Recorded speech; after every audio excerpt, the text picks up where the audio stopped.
Hello and welcome to episode 32, Hunter Journey. We find ourselves in Kargath in the Badlands. And we have today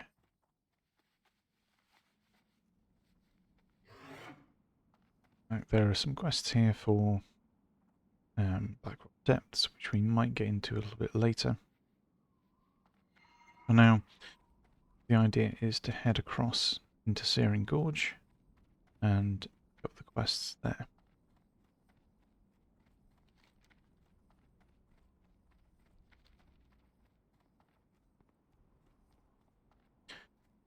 Morning, Paul. How are you? We're going to be doing Searing Gorge today, and potentially some blasted lands depending on how far we get.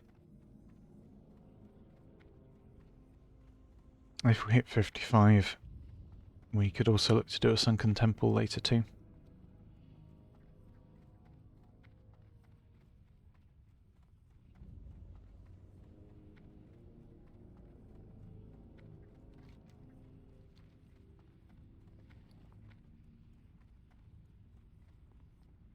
Uh,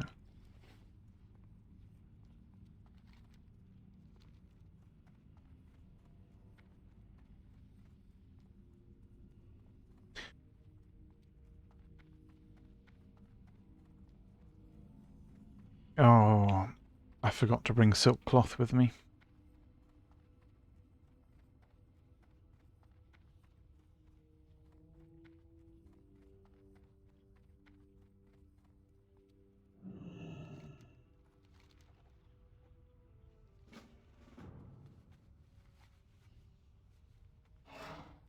Need to farm a little bit of silk cloth then.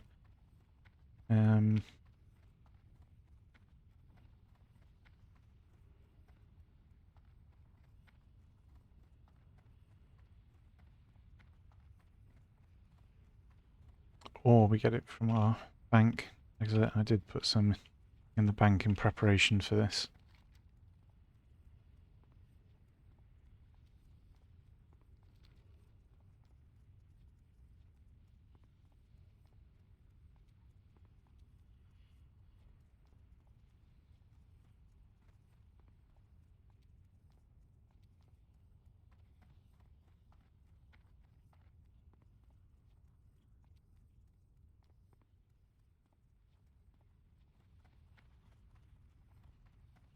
Yeah, I think this is the last zone where we are still sort of significantly higher than the quests we're doing.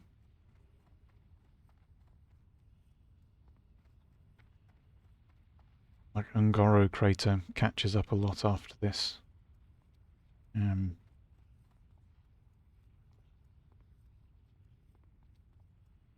Blasted Lands is certainly a jump closer as well.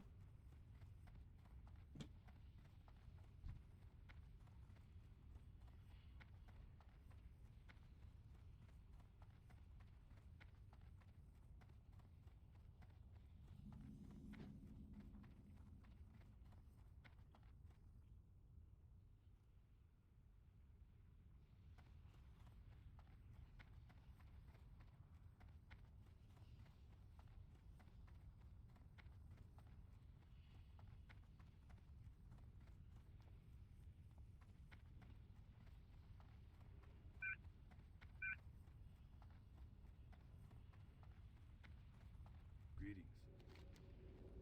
I buy and trade. Be careful. Hey there.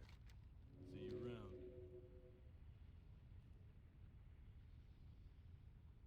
What are you looking for the Alliance? Come on. I want to pick up this quest. Greetings. See you later. There we go. Oh, let's do story first. I supply only the finest goods. Be careful. What can I do for you? For the Alliance. See you around. Oh.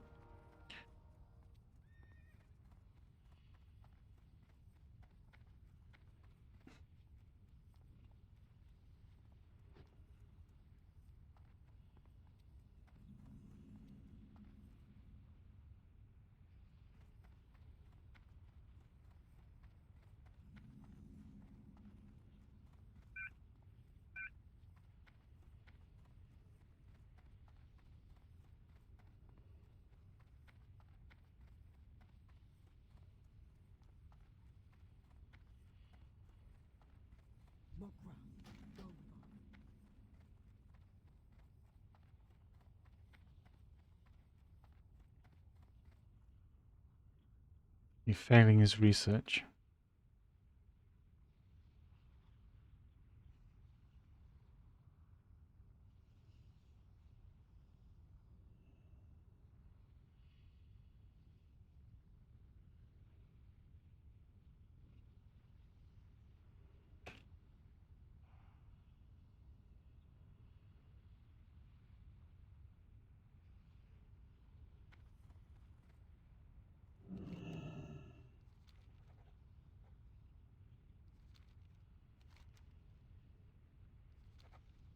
I don't want to do, obviously, a Maltorius just yet. Although, might be able to just have the quest, possibly. Here there. Or maybe not. Be good. Watch Shedderbeck. Walk with you. Watch Shedderbeck. Walk with you. Be good.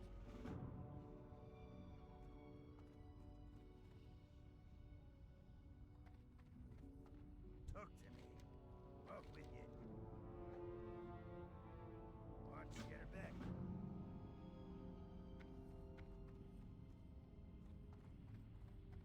Okay, so...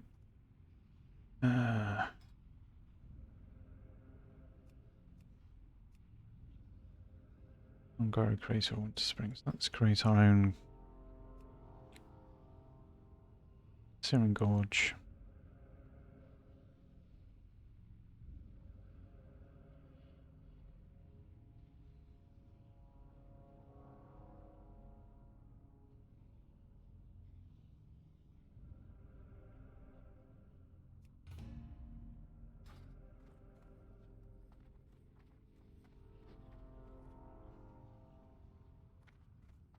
So, first thing we want to look out for, smiths and lookouts for the spyglasses, because those are low drop items.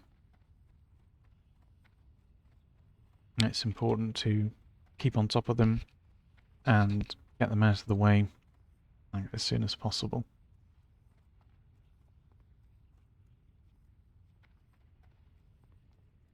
Other things here are really very easy to find. Smiths especially.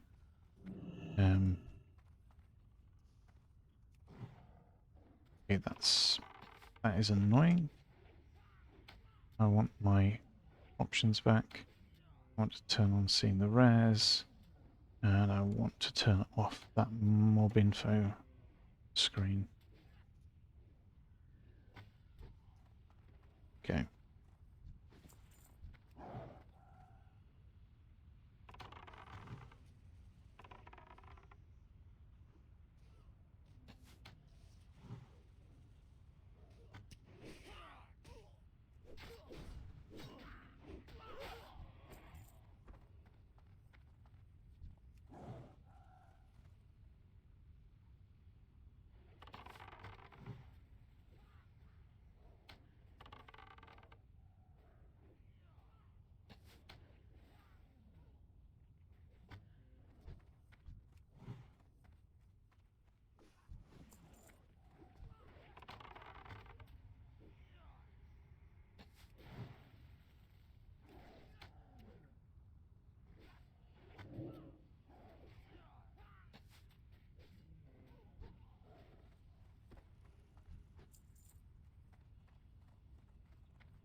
For these taskmasters and slavers, we actually should ideally go underground. Because there's not a great number on the surface.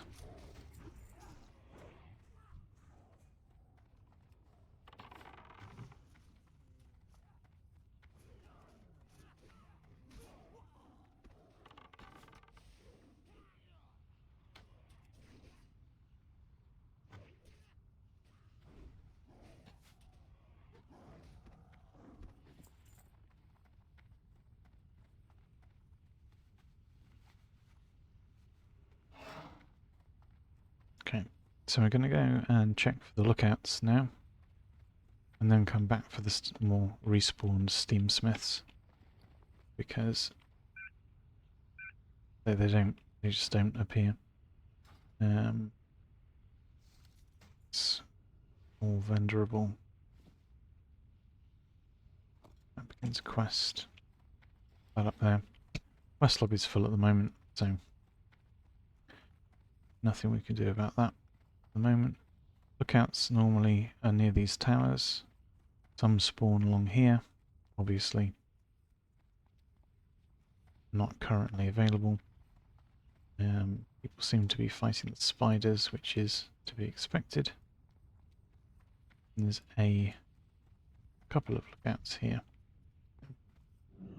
And we do need these war golems as well. So if we pull those, it's not a big deal.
Alright. Now,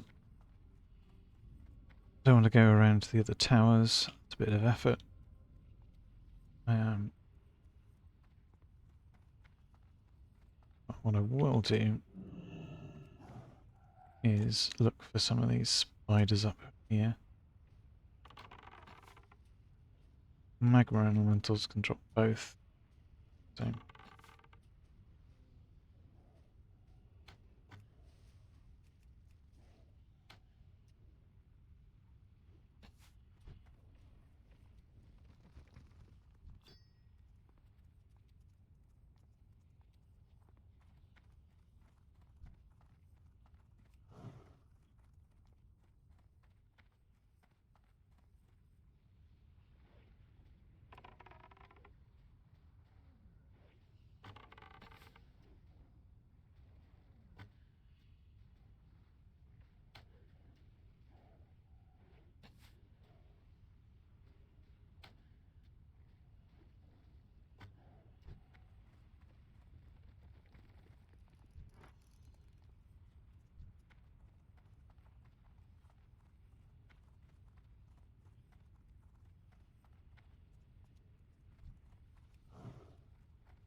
okay, so the cost for aimed shot occurs if the shot goes off, does not cost if you cancel it by moving.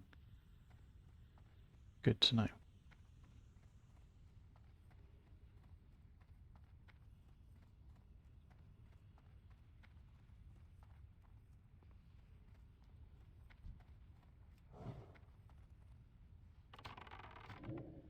It's immune.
What a flame. Golem oil.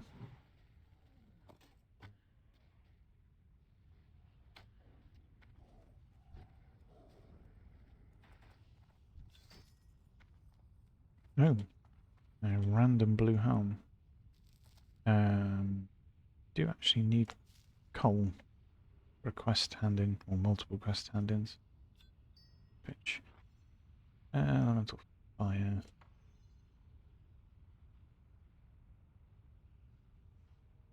Stamina instant spirit.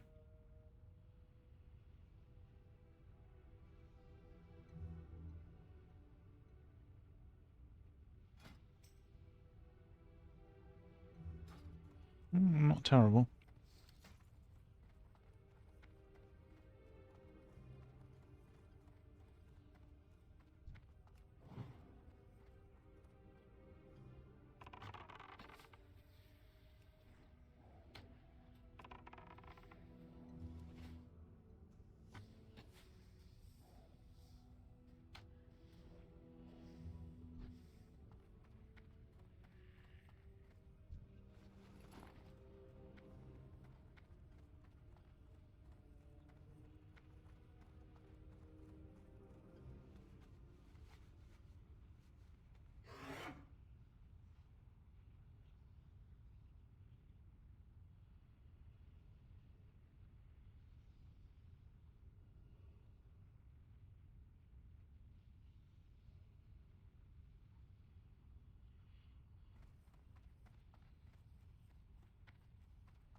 Riskier melee than for casters? Yeah, it certainly is. Although I understand paladins and possibly shamans can do the Zulgur farm as well. It's just, it potentially takes longer and is more difficult.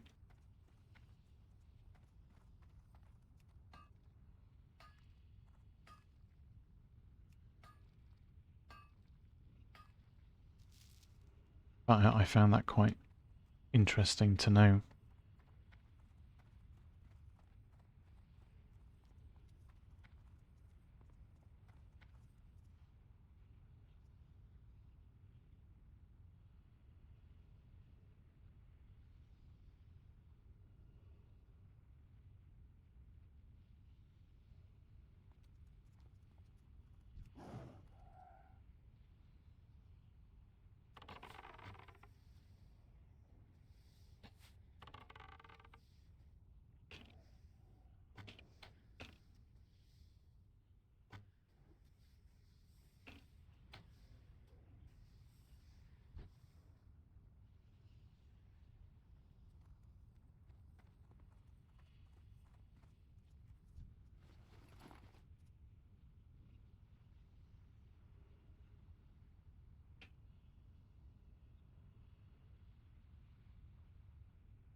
I mean, currently I would assume that Zul'Gurub is, if you can do the trash farm on a mage, then it's the farm to do.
But obviously you would very much want to do that farm practiced on non-hardcore first until you were. Yep, that's. mm, mm.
I'm sure Pompey had another 60 mage that died previously that he could actually just go to the softcore server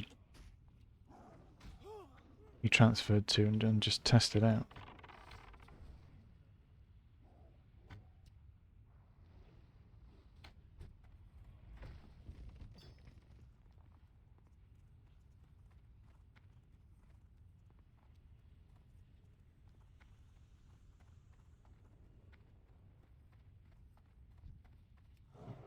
Wouldn't that just be the simplest thing to do?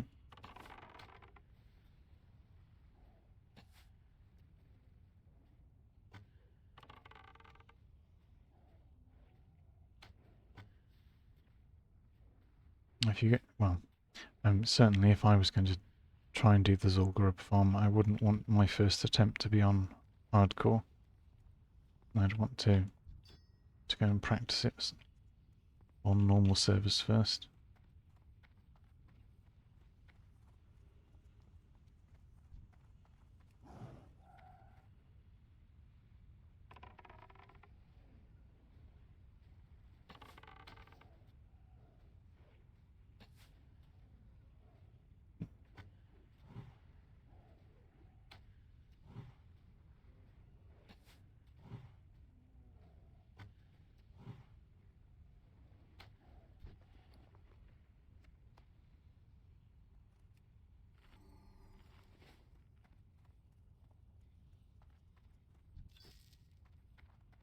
Like, him having the...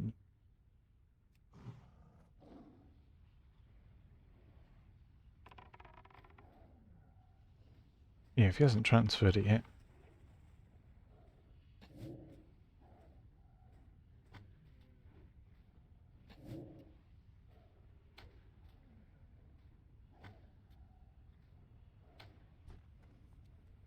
Well, it depends what you find more important.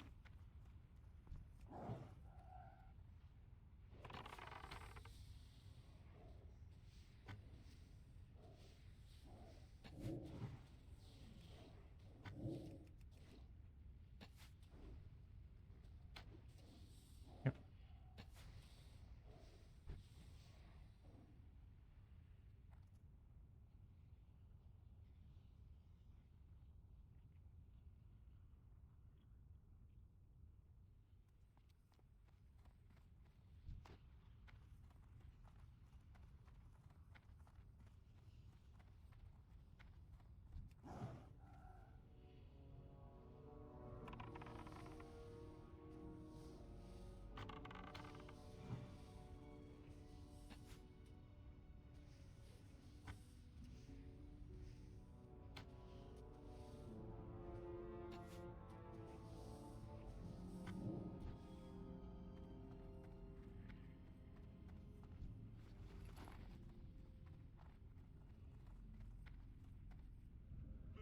Like you even see, like if you watch Ampy at all, like he frequently goes on normal servers to run and practice dungeon farms, to like test his limits and know what he can and can't do.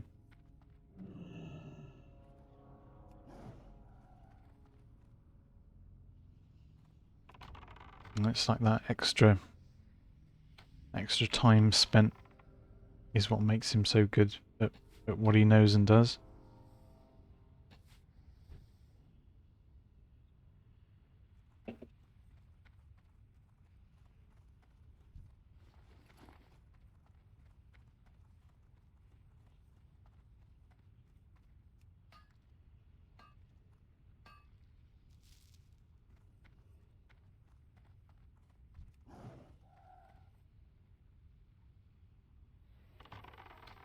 Okay, so now we can smelt thorium, which is particularly good.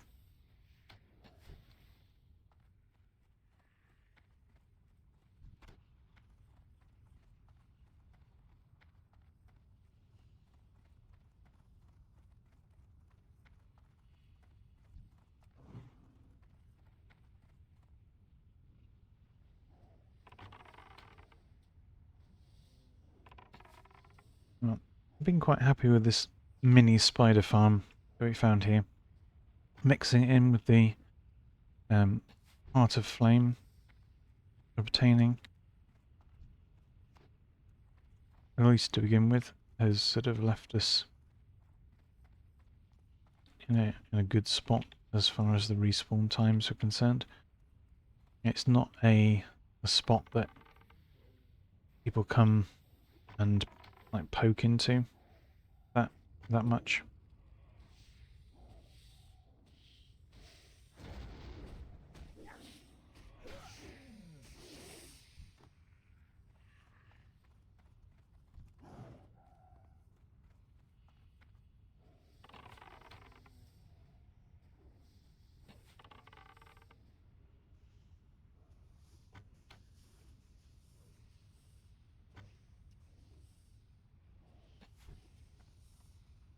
So we just need 4 more.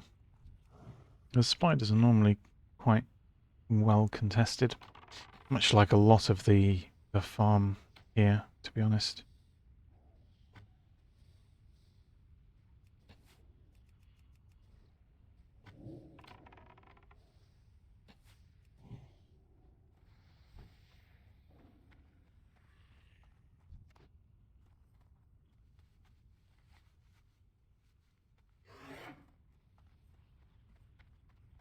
Anyway, let's see if we can get our last few spiders.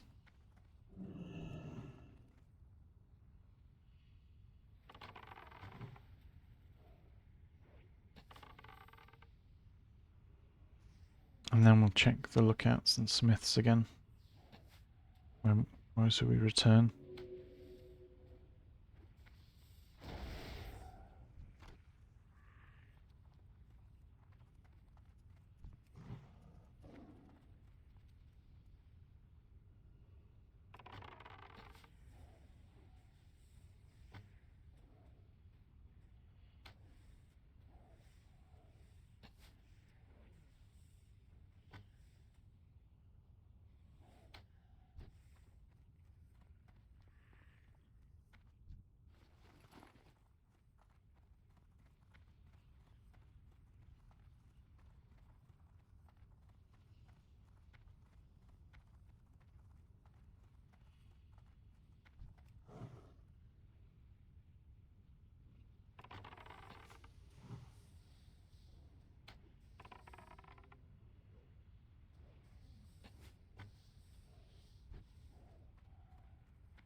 I always found that warlock thing in Classic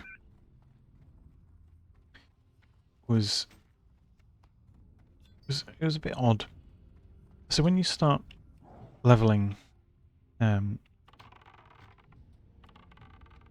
with your warlock, I think that's to the point where you have quests around Ratchet, and certainly in the Barrens as well, where there are warlocks of both factions just like hanging out and helping each other. So it sort of betrayed this sort of scenario where you've got warlocks who just transcend factions. And in later expansions, it never really seemed to be something that they took further, particularly, or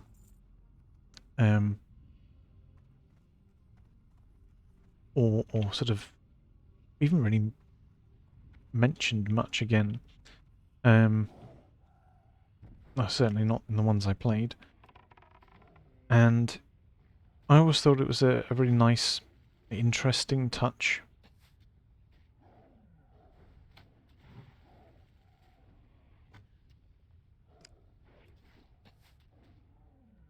And, you know, it's heavily, the game is obviously heavily one faction versus the other faction, but to have that kind of interconnectivity with one particular class, I thought was quite interesting.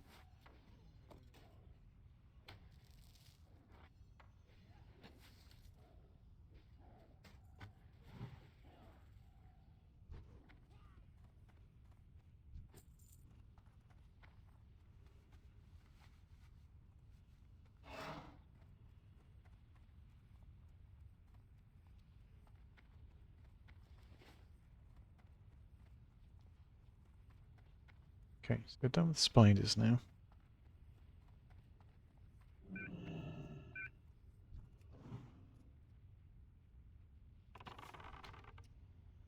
We want to look at war golems.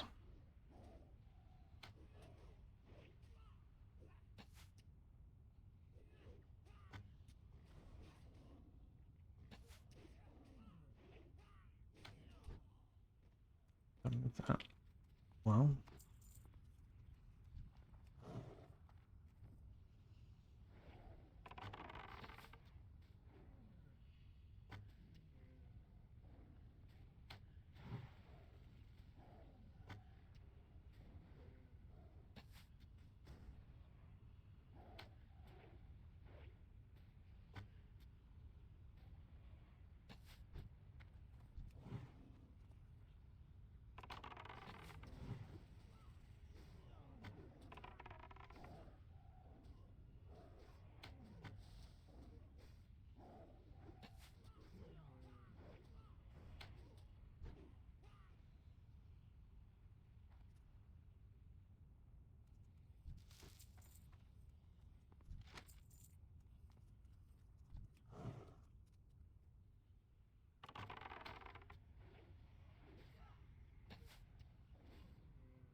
I'm gonna check the smiths.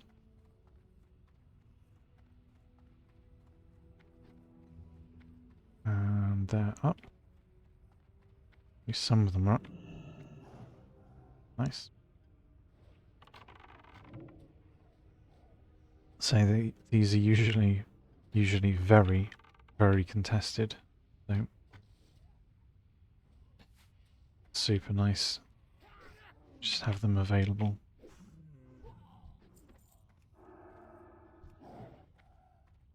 Oh.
Yeah, so this is the only spot where these steam smiths spawn. So there is zero alternative.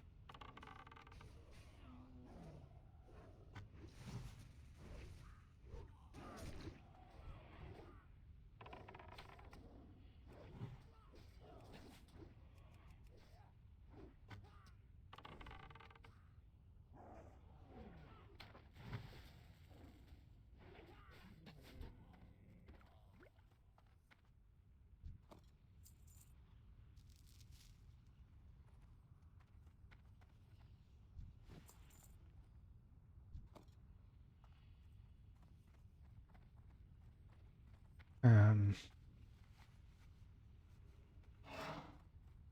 hmm.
Okay, halfway with the golems.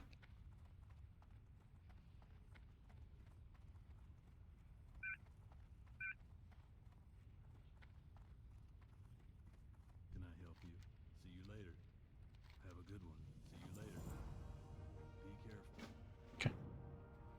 And these daggers is why we wait with the job opportunity quest, because it's taskmasters and slavers that primarily drop those items.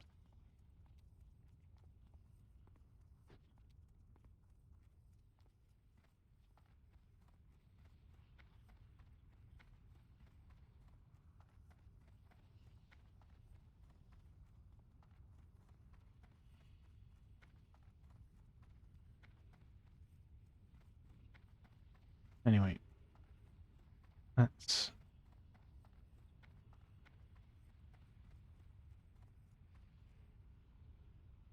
Interest ya in a pint? it's this one. How are ye? Off with ye. Yes. Good. Yep. 3 extra. Very nice. My attention.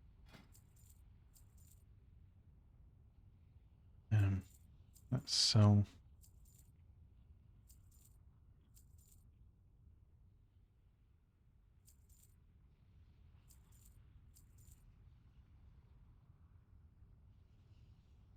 Yep. That's all okay. Watch your back.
Okay.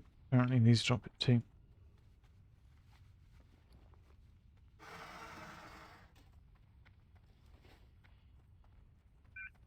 Maybe more. Yeah.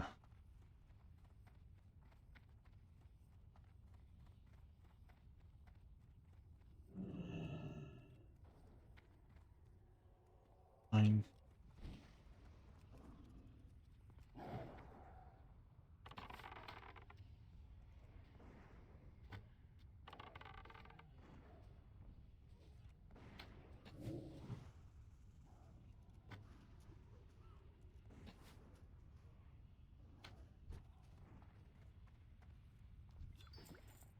Nice. Yeah, it's alright. Mm,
Got 8.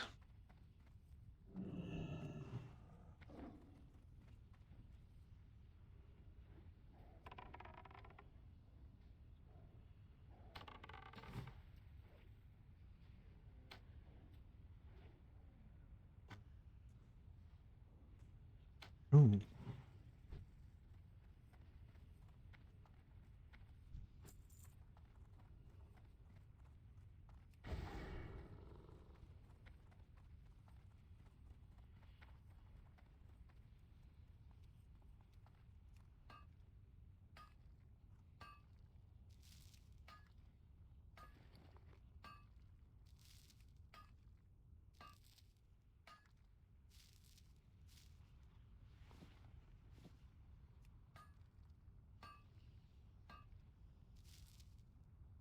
Dark iron ore not coming with any stone. Don't know.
Yeah, I do want to get multi-shot before doing a dungeon. That's pretty fair.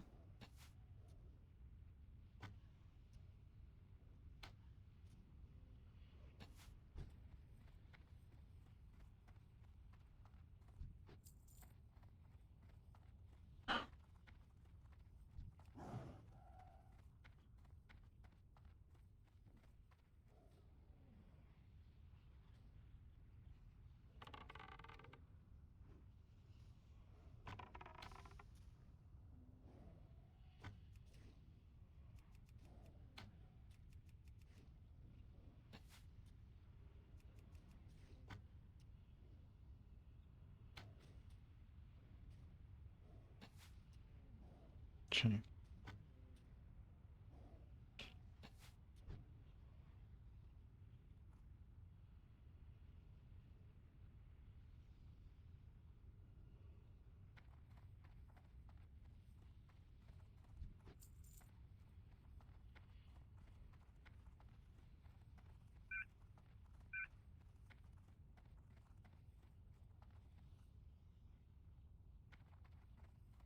yeah, what do we need? Do we need 3 more war golems?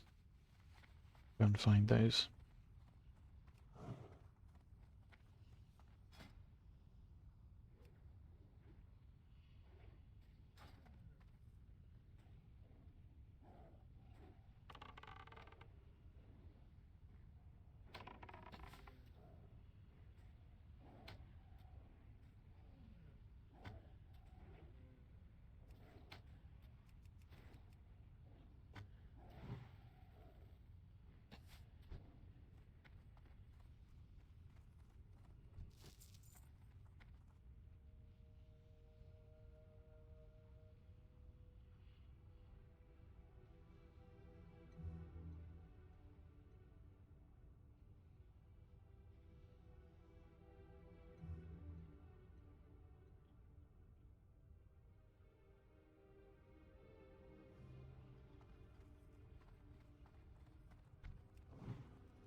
Oh, what?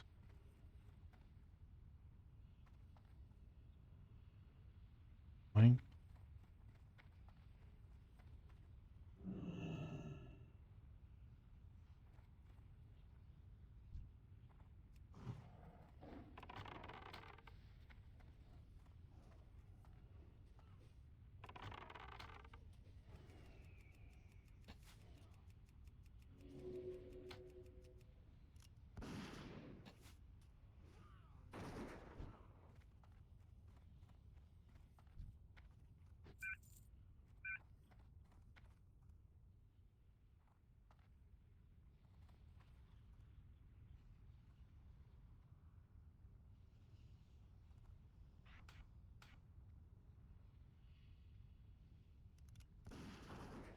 Oh, doubly annoying.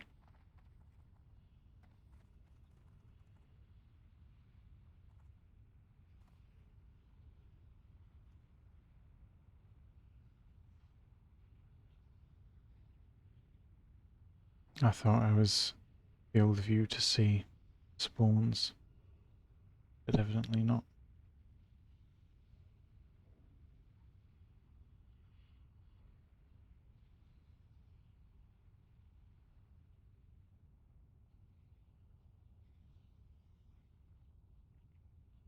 Right.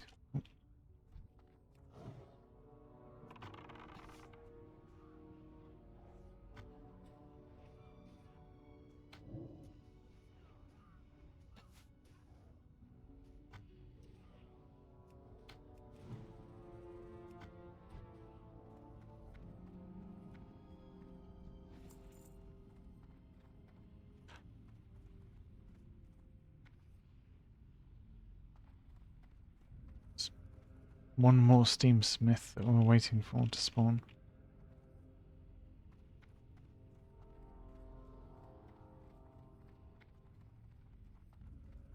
What is going on here?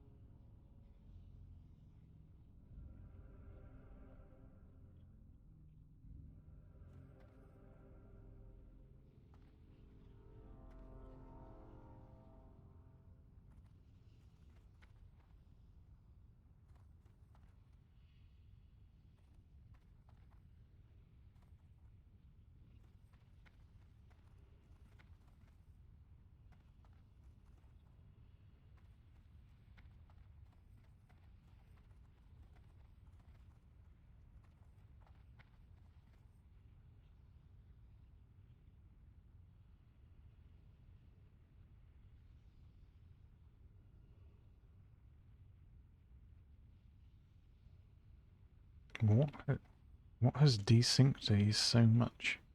That's what I want to know.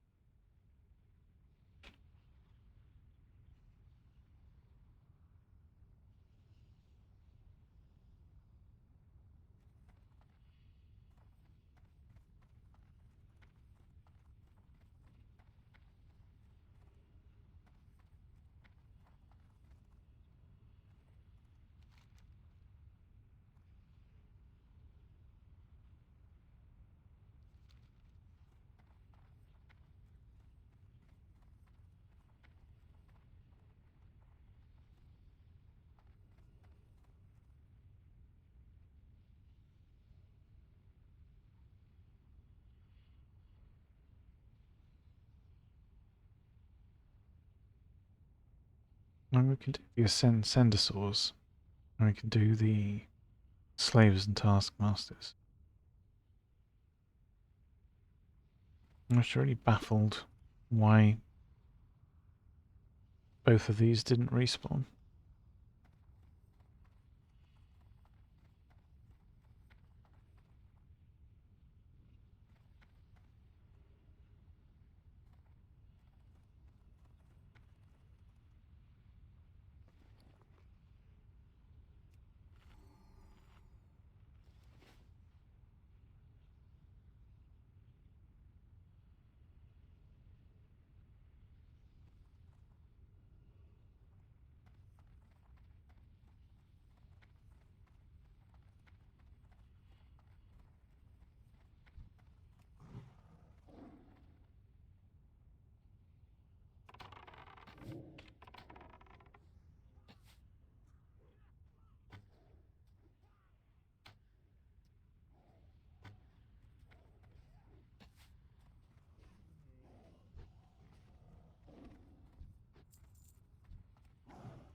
There's a chest there.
I don't have to worry about this anymore.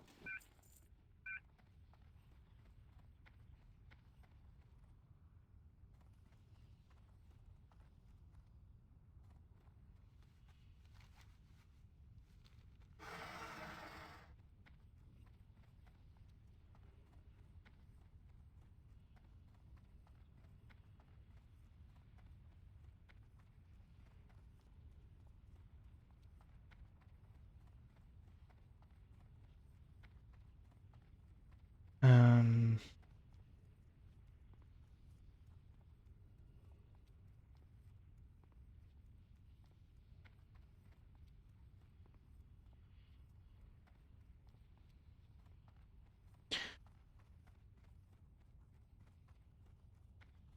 can't remember at what level and what reputation you get to learn things from the Thorian Brotherhood.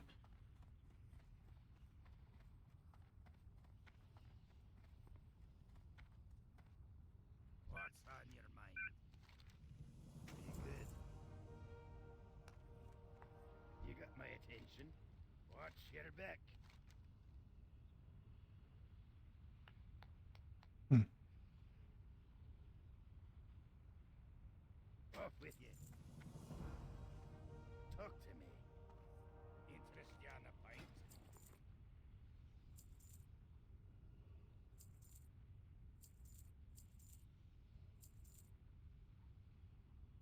You good?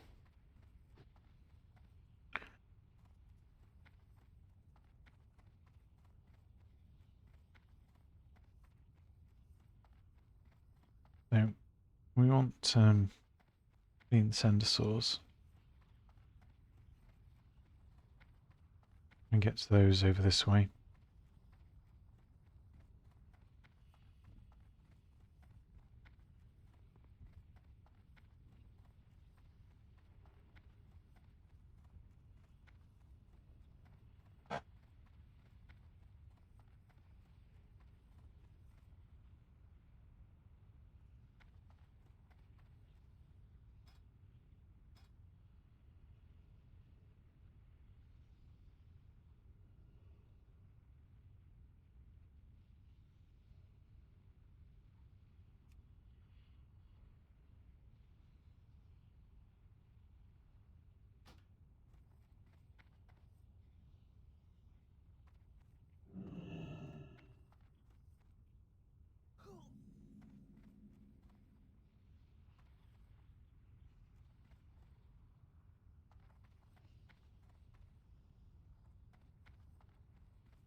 All the way around the outside, or good.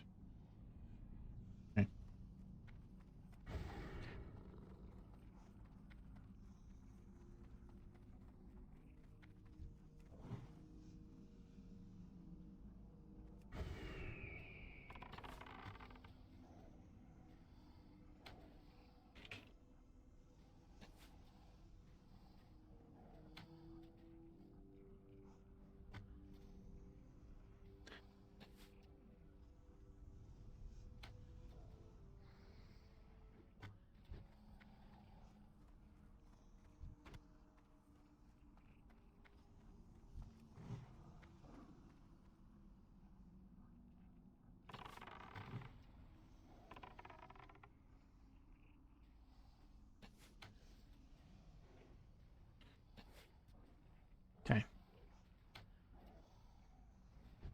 So once all the quests are done, there's 2,300 rep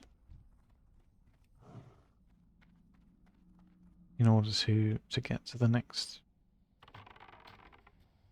mutation level of the Thorium Brotherhood. And the only way to achieve that is through quest hand-ins. Now, each turn-in awards 25 rep. And there are 700 rep that you need.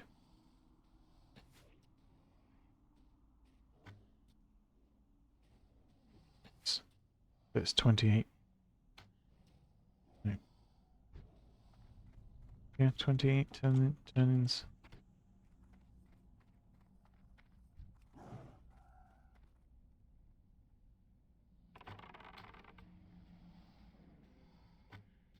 Each turn-in needs four scales. No.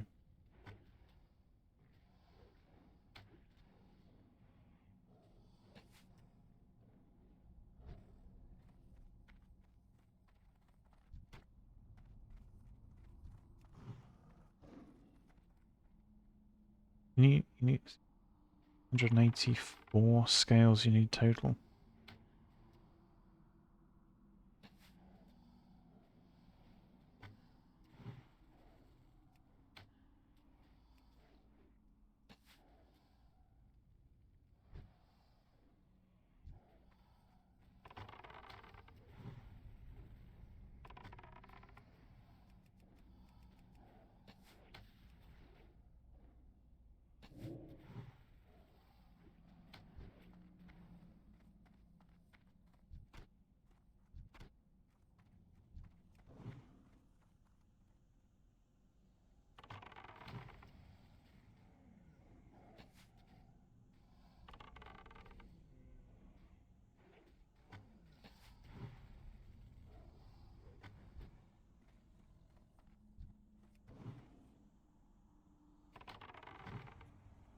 Nope. This is just hyper spawned. Or we layered, one of the two.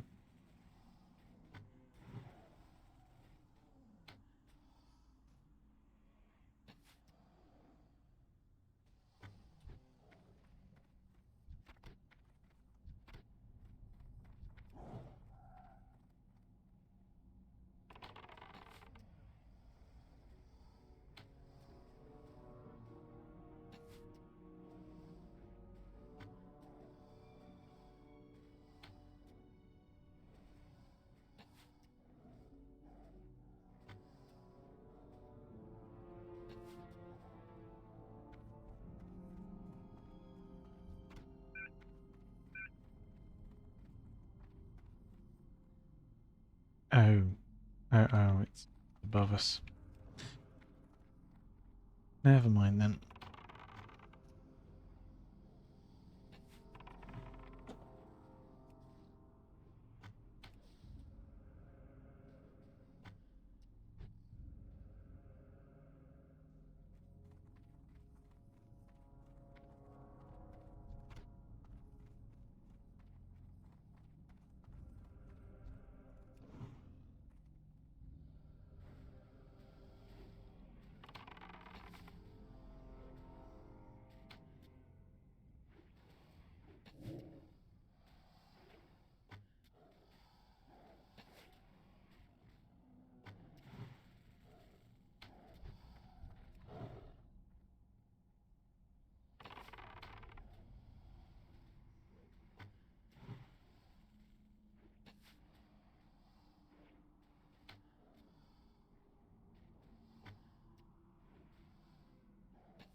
dark iron deposit.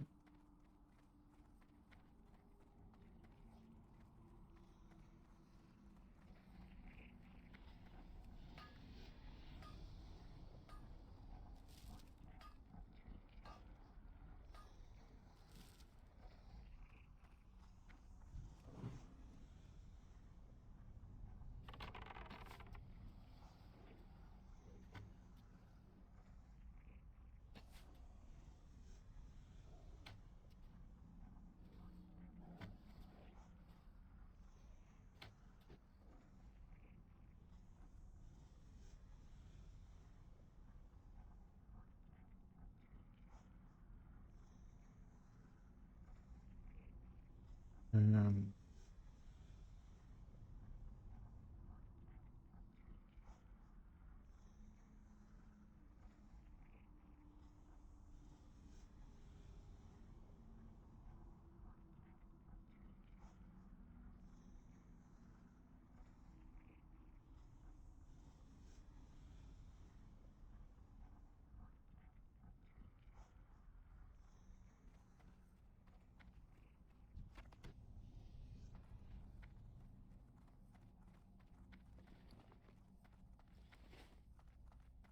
yeah, I was just trying to check the reputation gain required. And it's not accurate what they say on websites. The values that they give for neutral to friendly on Wowhead are values that are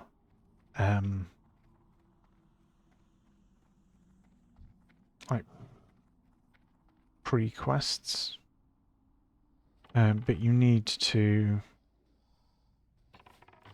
complete some quests in order to actually unlock the ability to hand items in to gain more.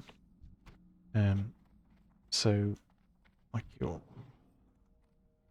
they list it as 232 in Sendersaur scales, but that's simply inaccurate. It's 2 scales per hand in. I think it's 4 of the material required.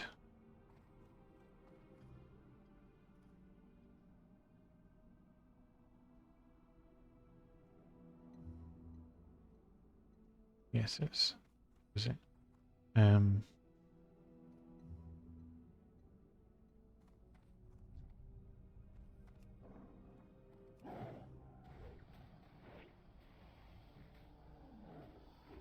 Oh, maybe it was. I'll do the maths.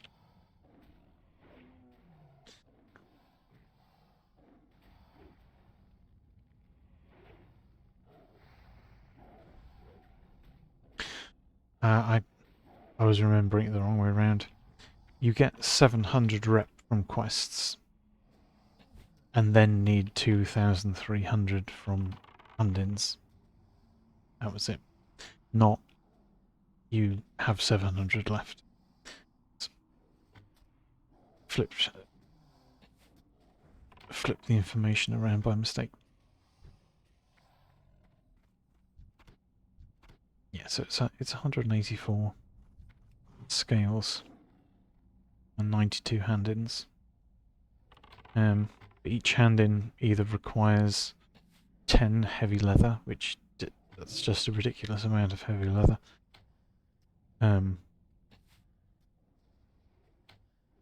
It's almost 1,000. Or it requires 4 iron bars per hand-in. And again, that's almost 400 iron bars, which is pretty awkward. And the other alternative is 4 times King's Blood, which is by far the most sane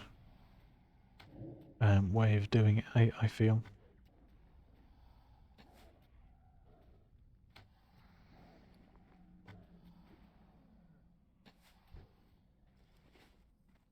Is it stack to? Stacks to 100.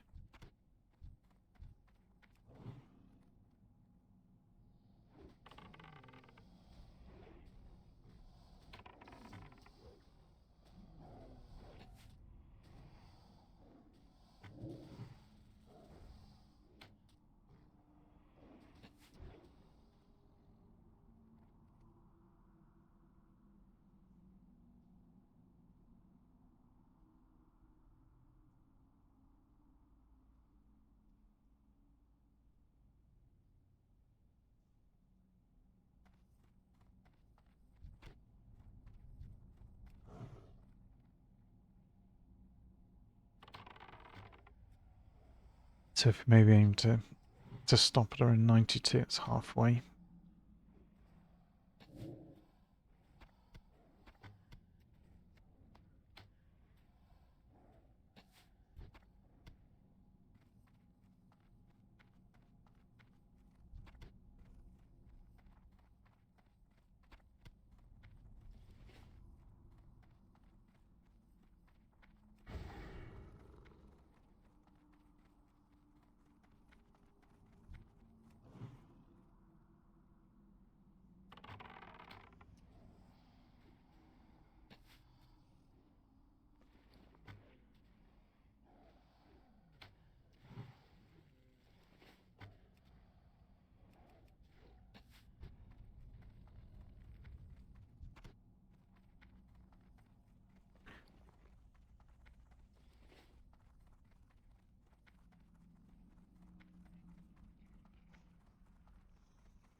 So we want 11 more.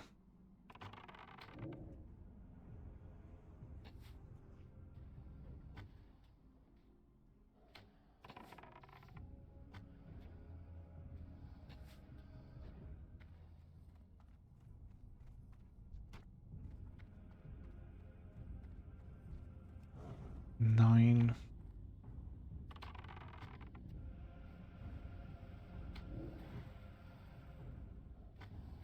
I think we do one more and then leave and kill the remaining two that are coming out.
So we're just over halfway with the scales.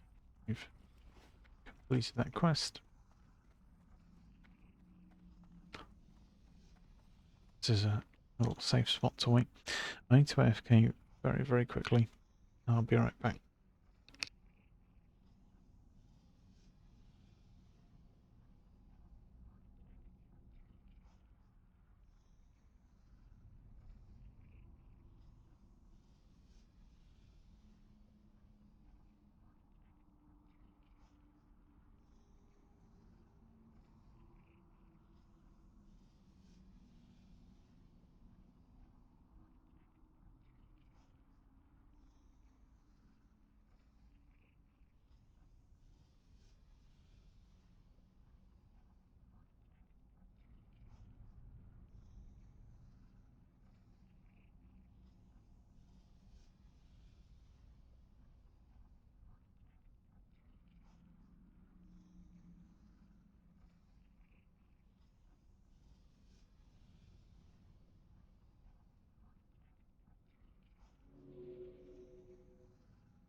Okay, we are back.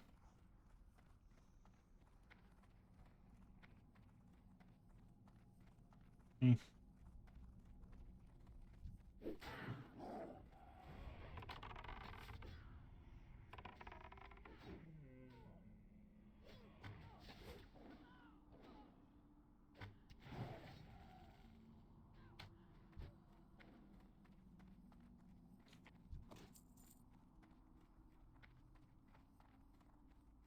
Not entirely sure why the slaves have thorium-plated daggers, but sure. Maybe they stole them for a view to escaping? I don't know.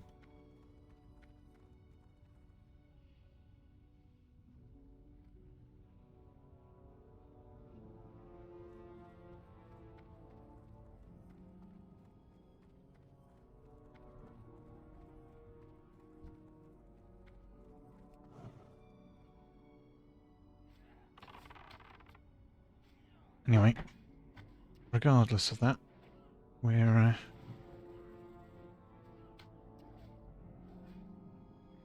going to do the slavers and taskmasters next.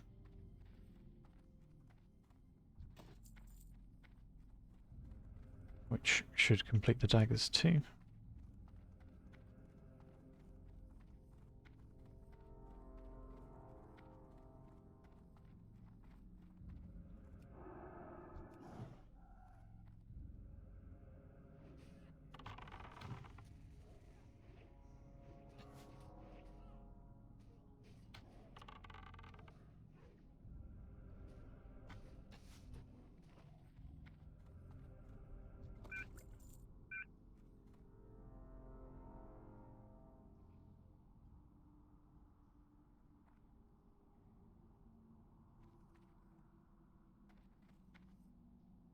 Oh, okay.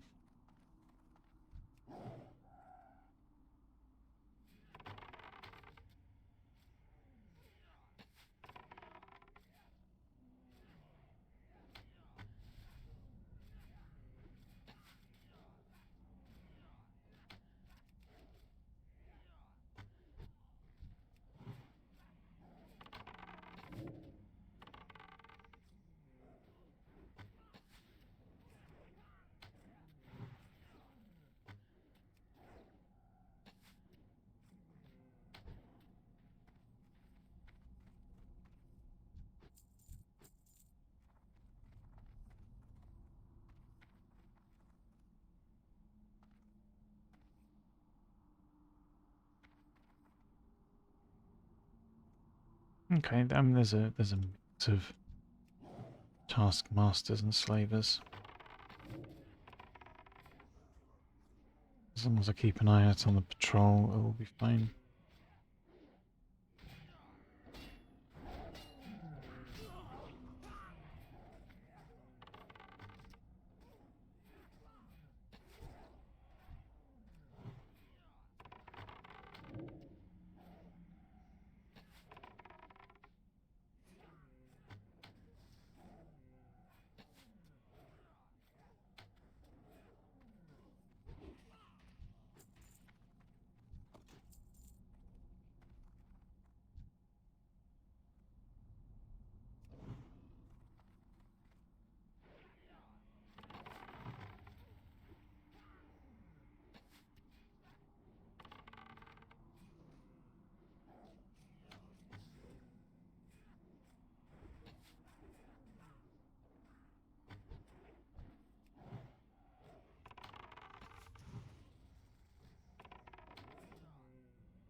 But right now, what I really want is a little bit of mana regen.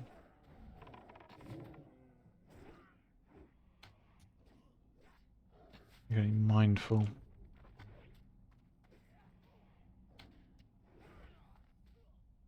Patrol.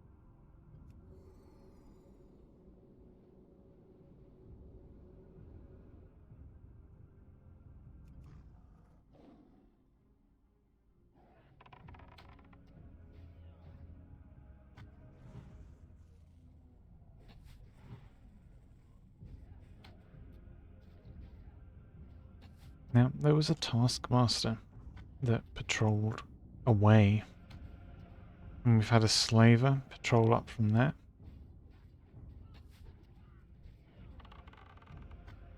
Clearly something is missing somewhere. I just don't know.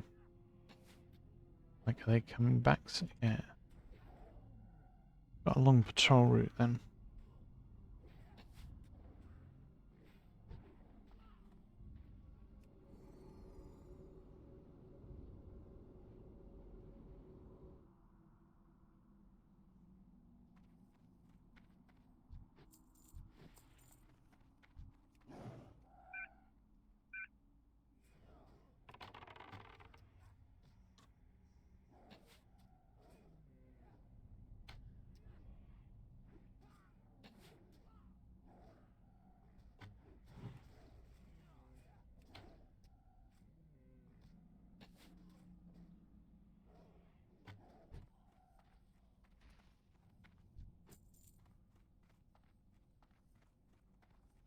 So this evens it up again.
That was weird. Anyway, we've got some more slavers here. And got more taskmasters as well.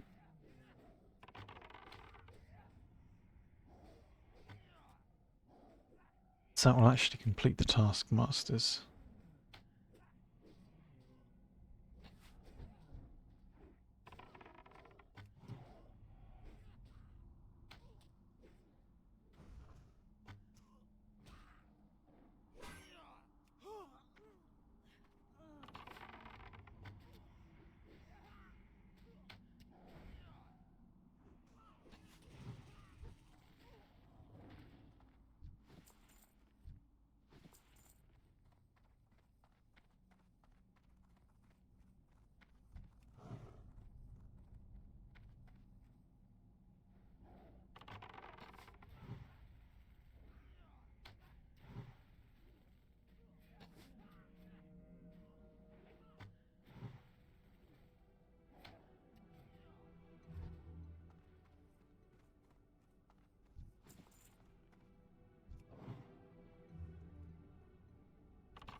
Really?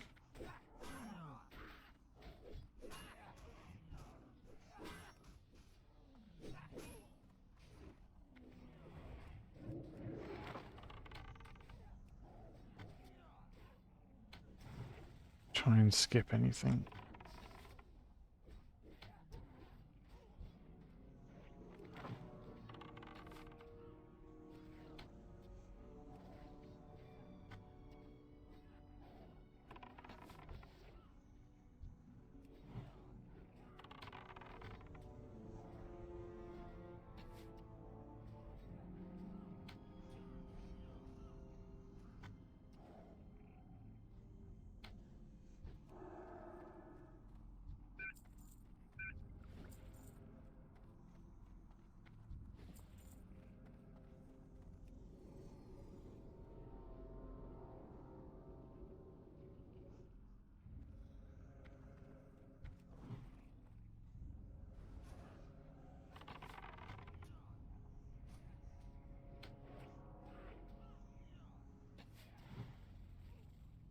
Yeah, what I typed in chat is true though.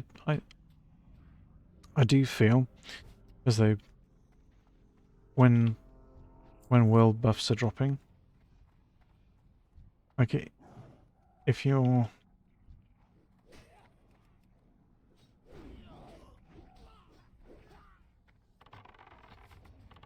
grabbing them for a raid and you're using a chrono boon to store them, like that's fine. Like you're doing it for a purpose. You you are not losing any time, and you're saving it for when you're raiding, right? But when people are leveling, you're not using boons or whatever. You're taking time out of doing whatever questing or grinding you're doing, and you are traveling to a city, and then you're hanging around and waiting. And while you're hanging around and waiting in a city, you're not actually doing anything. And then sometimes the promised buffs just don't materialize. They just don't occur. Or they're late, or well, if you spend, I don't know, 10 minutes going back to the city, 10 minutes returning to wherever it was you came from, and 20 minutes waiting for the buff, well, that's 40 minutes of your time where you could just simply have been playing the game and progressing.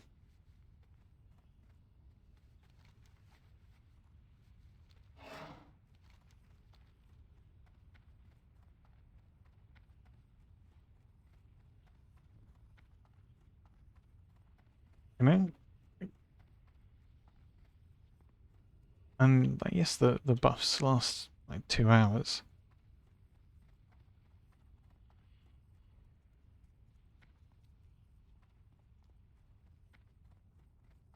But for those, well, I was going to say 2 hours.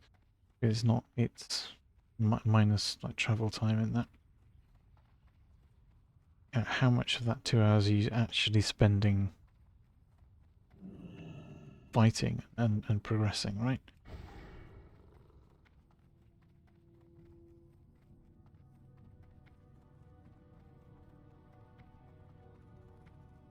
It's not going to be all of it.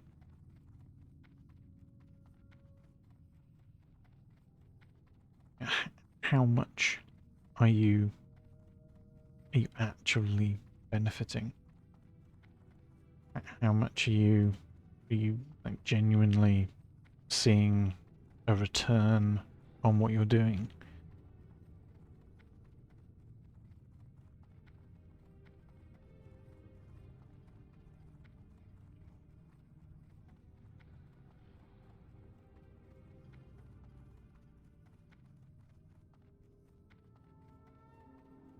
Because if the waiting around takes upwards of 40 minutes, well, I mean, let's just call it 40 minutes for the sake of working things out. But over the course of the 2 hours that you have that buff for,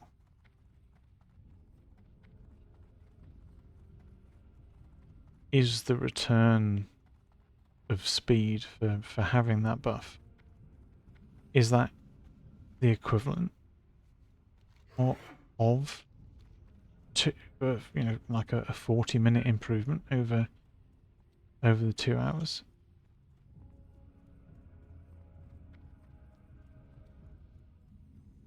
Does it genuinely make you, well, I mean, in order to improve stuff, it would have to make you like massively faster.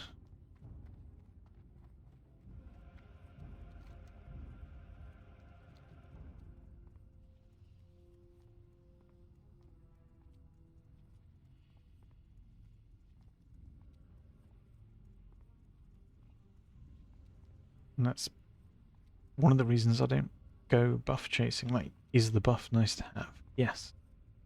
Do I want to spend 20 minutes travelling to and from the location to obtain the buff? Well, no. Do I want to prepare to go to somewhere in advance to obtain the buff only to discover that actually it's going to be delayed and I need to wait another half an hour or 20 minutes or what? Well, I just want to play the game. Because if I wait for that buff, I will have lost more time and progress than I would have simply by playing normally.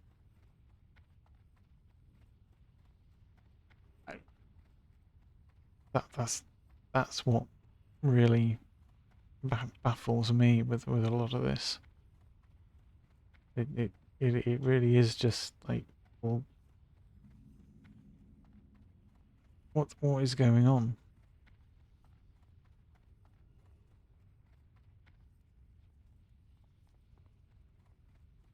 What are you looking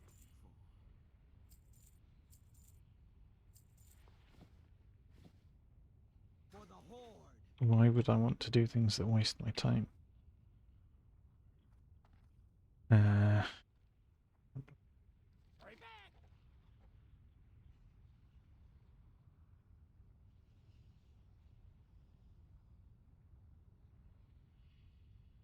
Keep it real. That I can do right now. Glad I could help. Be careful out there. If you ever need anything.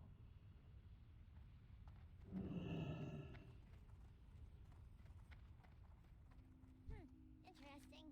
Pleasure doing business with ya. Be good. So Blackrock Depth Quest, which we also don't need right now. We can do the tablet transcript, however.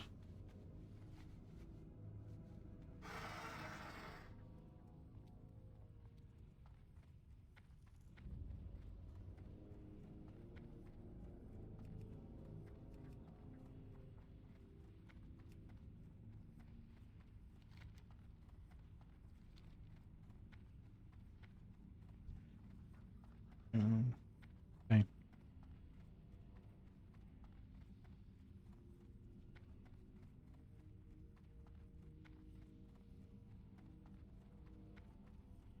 Reset, please.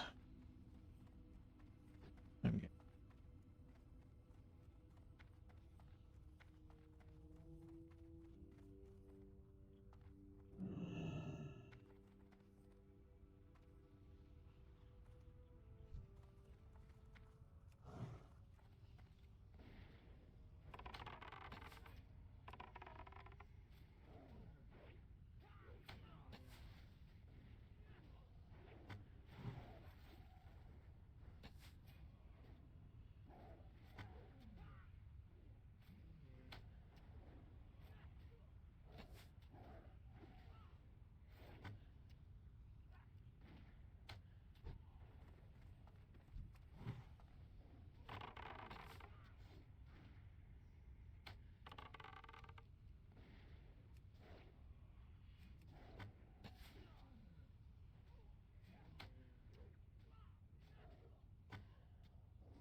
super nice hat. The casters. Super, super nice. Talk to me. Time is money, friend. Keep it real. Glad I could help. Hurry back. Cool.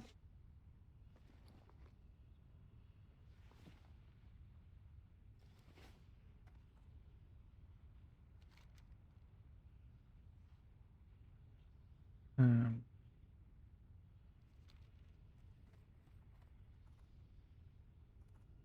Loktar, gonna fly back to Orion Point. go with honor. Strength and honor. Go forth to victory.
Okay.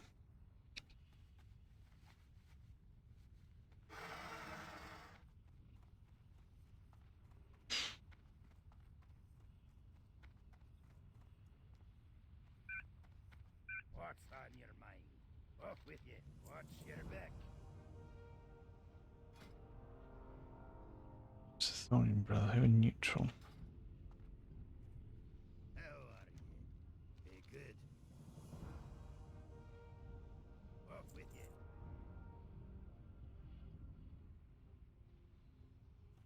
Here there. Watch your back. On your mind. Off with you. Mm.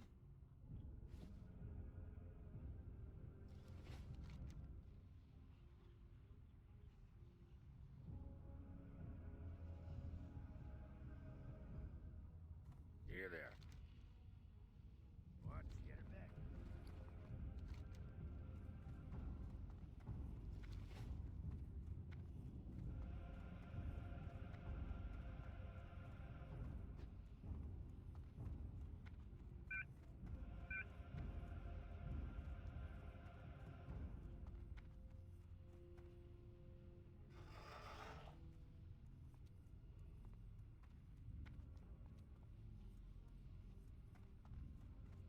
Oh, that's super helpful, of course, as well. What can I do for you? Have a good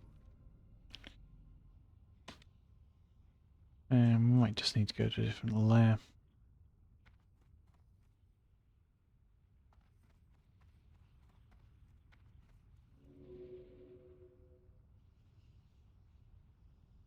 Yeah.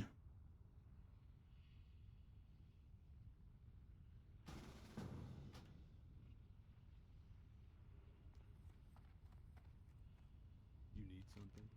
See you around. For the Alliance. Be careful.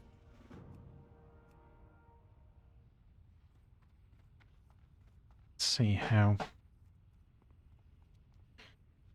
easy these elites are.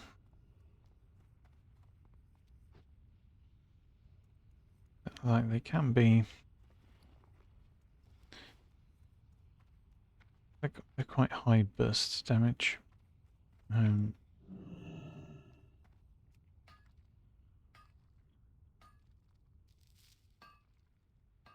know on a warlock, like they're fightable. They're killable.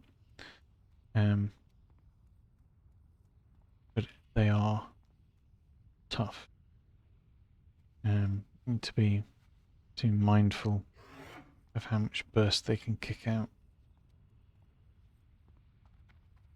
However, as when I did this quest on the warrior, I was in a group, and I think like 4 people.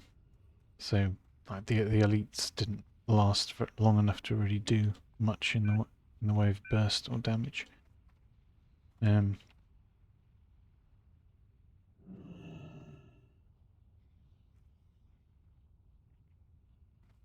Shaman are annoying.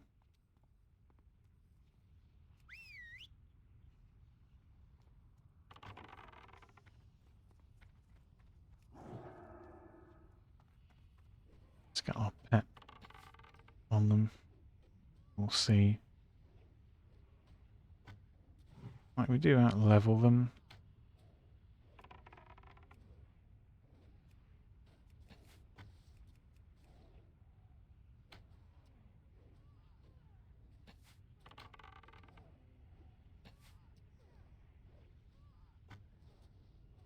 So that was the burst. Was that a really high amount of damage then?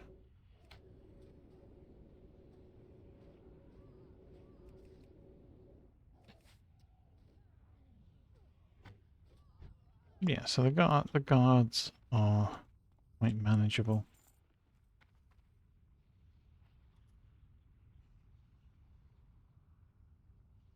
So now we need to see if the Dark Shaman are equally manageable.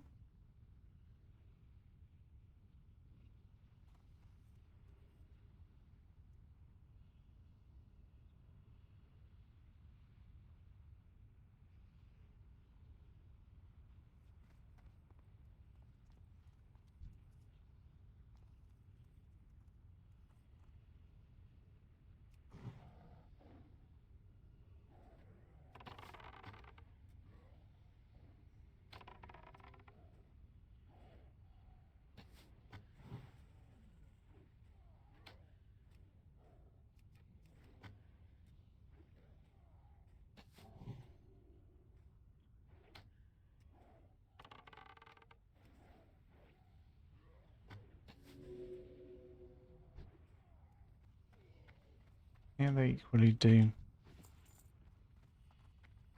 damage.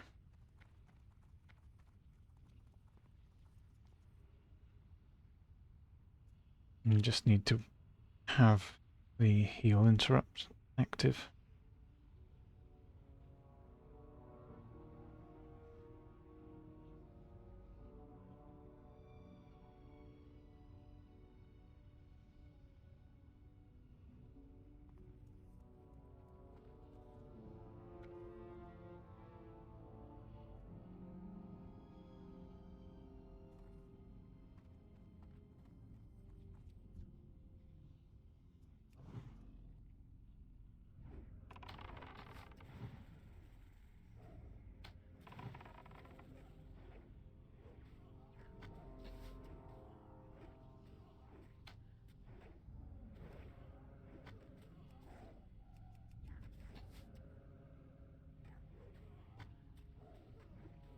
No, it doesn't heal.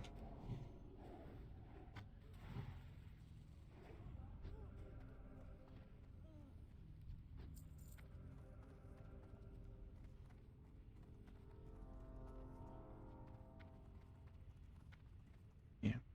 I mean, as a hunter, these seem very, very easy.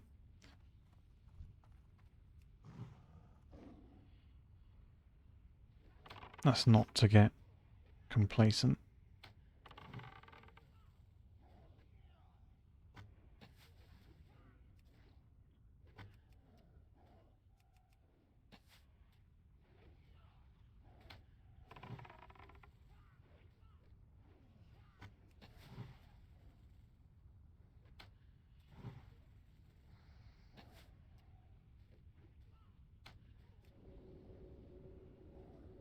So I make sure the pet doesn't get burst.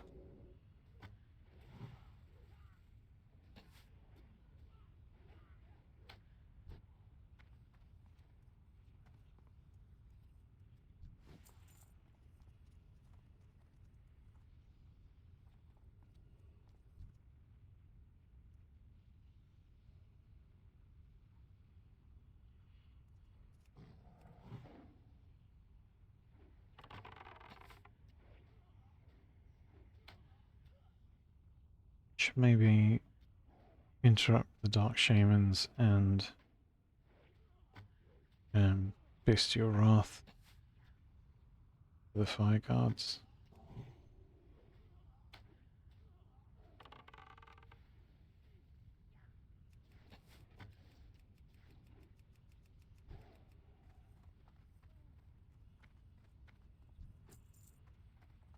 That was closer than I would have liked. Uh,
I think I'm just, going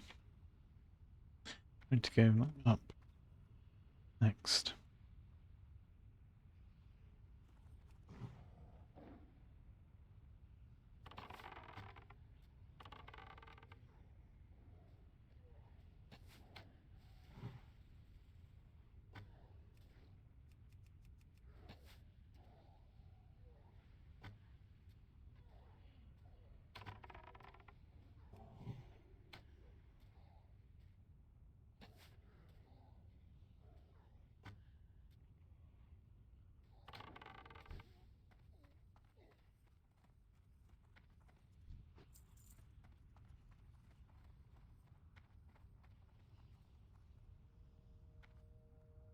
Yeah, okay. Yeah, so we can't go down that way.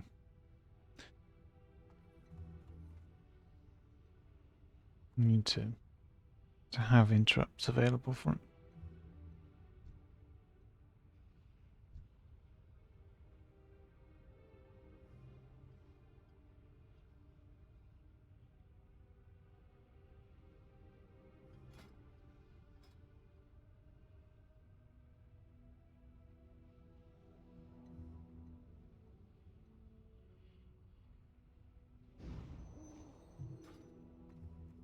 And that adds like 3 damage.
Nice.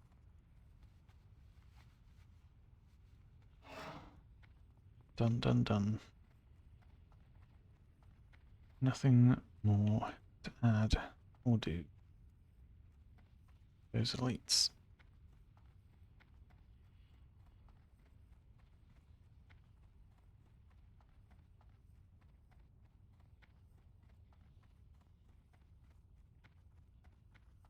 That is a hole directly into the mines. You don't want to go down there. Some people fall down there though. Looking for something specific? For the Alliance. But if you don't land on the box and you fall all the way to the floor, I think it's something like a 96% of your health damage. So, and you land next to mobs. Have a good one. It is not ideal.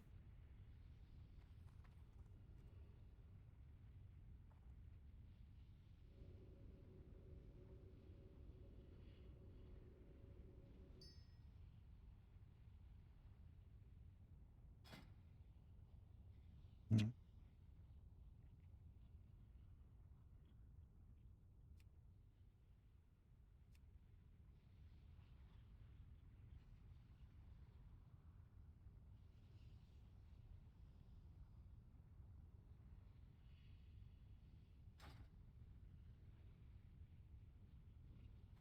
Can I help you? See you later. See you around. Have a good one.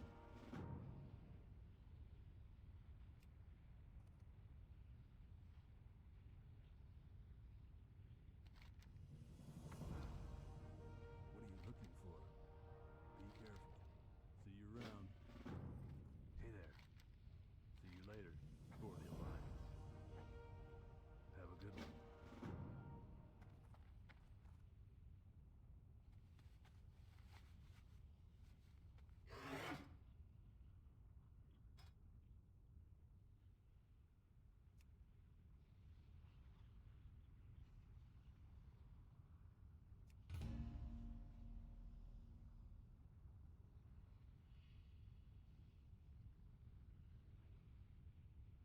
The window keeps on bugging out. I don't know if it's an add-on or what. Open it frequently.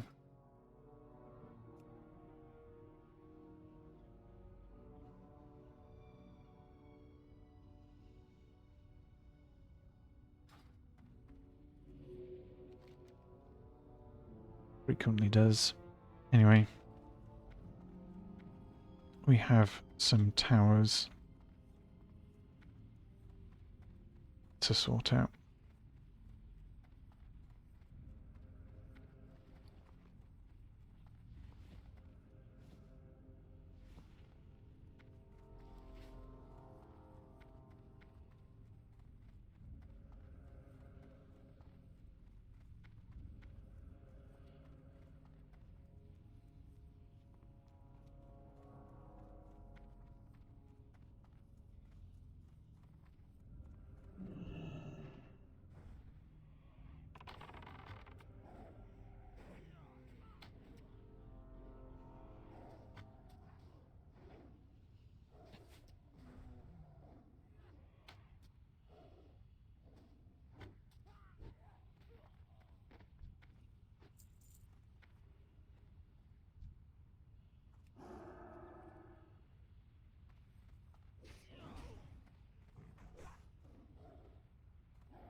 It's one tower down.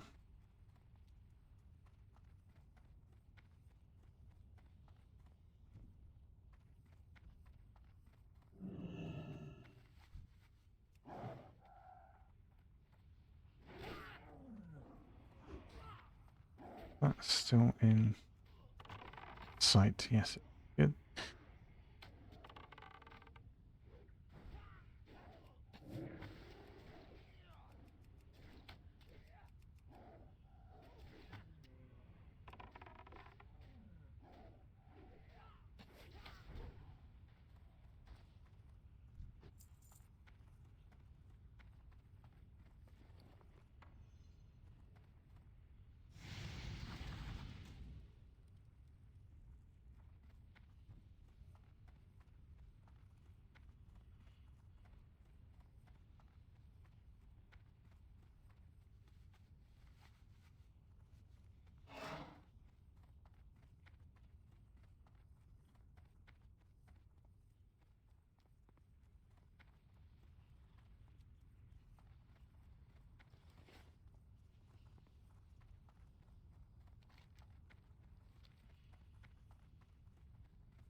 And one final tower to go.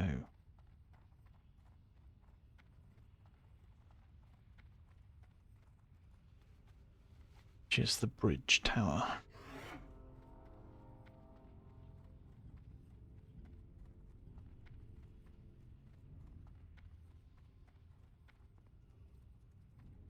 This is always the one you want to be most careful of. Not because the mobs are any more difficult or anything like that. Purely because of this bridge. And the terrain around the tower itself.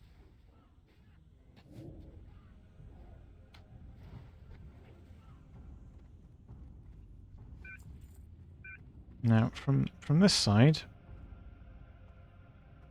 the bridge is fine. Zero issues.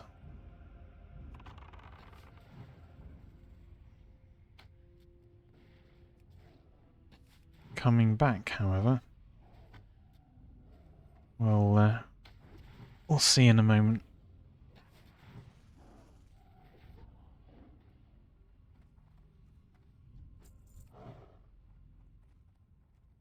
Coming back is the problem.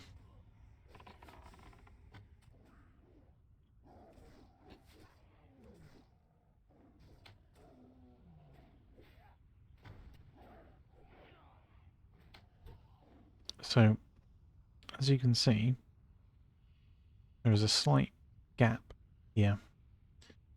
And what can happen, as you can see, the ground slopes a little bit, and here it's flat. So, right here, you kind of walk onto the bridge normally. Here, you don't do that. You start to slide down the slope instead of taking the little step up, and it's that little not flatness that makes the bridge dangerous, because you'll clip through the bridge, and instead of running along it, you will plummet down below. And if you've, like a lot of people have done the flame up here, jumped down, taken damage, fall down, it's not a healthy experience by any means. It can be quite deadly.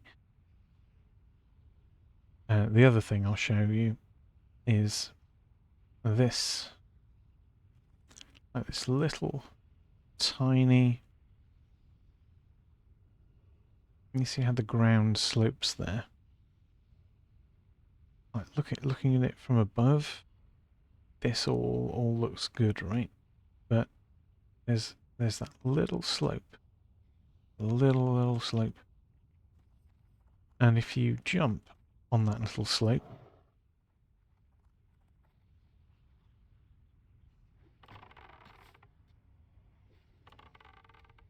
then what will happen is that you won't land on the path. You instead fall down, and you'll be able to see from up top just how dangerous it is. It is instant character death. It's a long drop.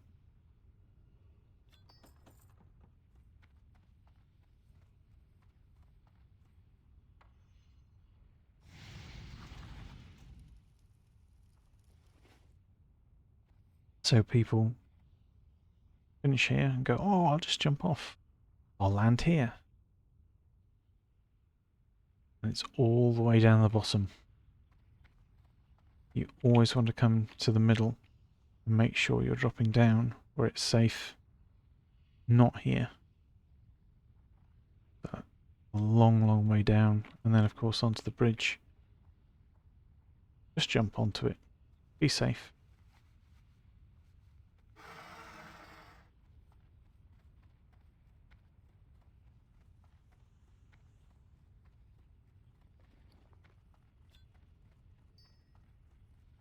It doesn't take much.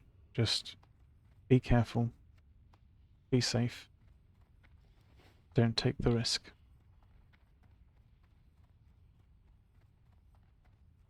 Now we need silk cloth, and the best place for silk cloth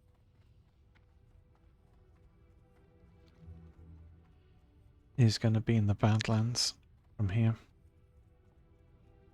Now there's one extra spot I want to check for silk. Depends on the mob levels as to whether it's going to be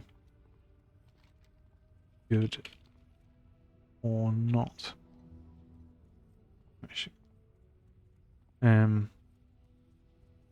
So there's a Dark Iron Fortress, and I don't think those mobs actually really fought much.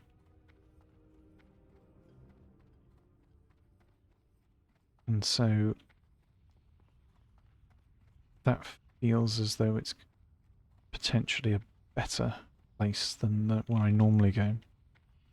So I know that there are a group of... wait till we're in the Badlands properly and we get the map. There are some trogs down here at a dig site. and they are precisely the right level for dropping the larger amounts of silk. Like it's ideal. However, it's also a highly contested spot for farming the Endurium flakes for a quest. And that causes quite a few issues.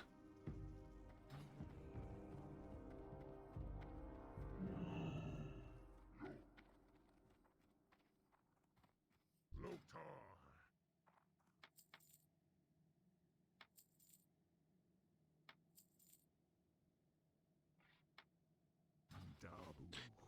Dabu. Because it makes it highly contested. For the Horde.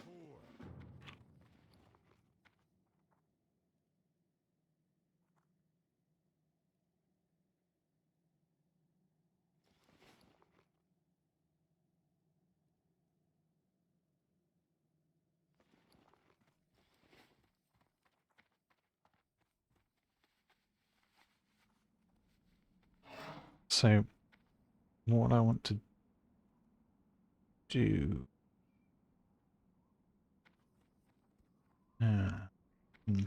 yeah. What I want to do is have a check.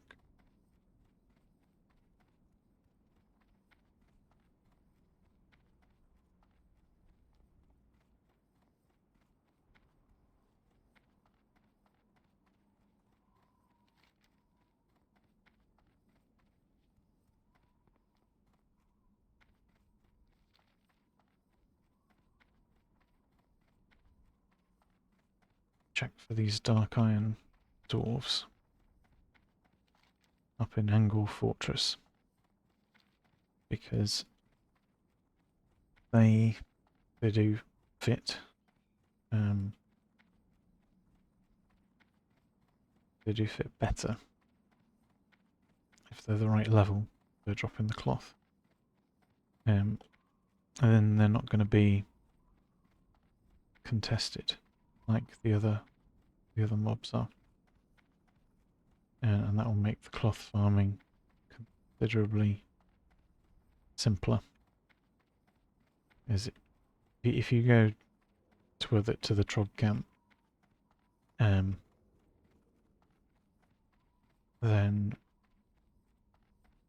you can very easily just get stuck waiting for spawns.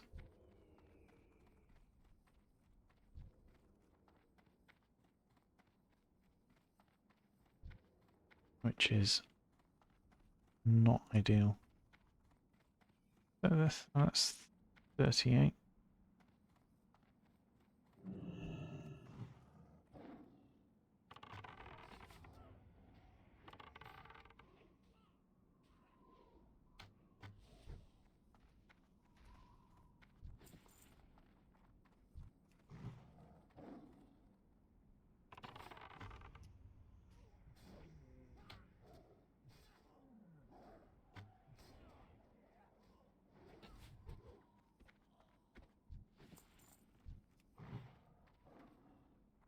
I mean, this is exactly the level that you want them to be. Is it 40 that it can drop silk and mage weave, and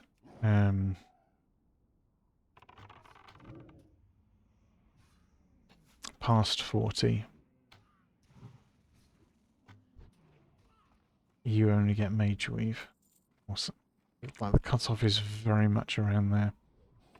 So the highest amount of silk dropping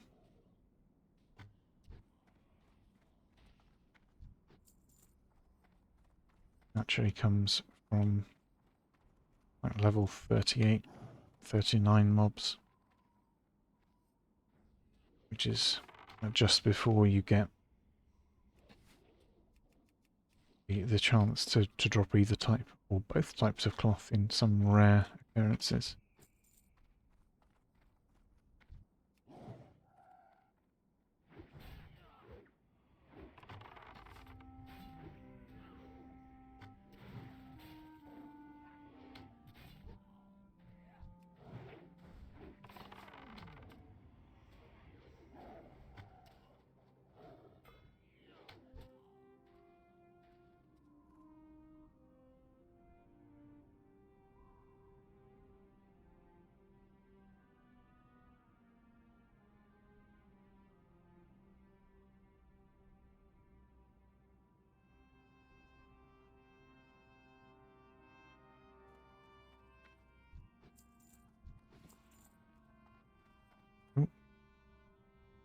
No, it's 30. It's 38. Well, you can drop Mage Wave then.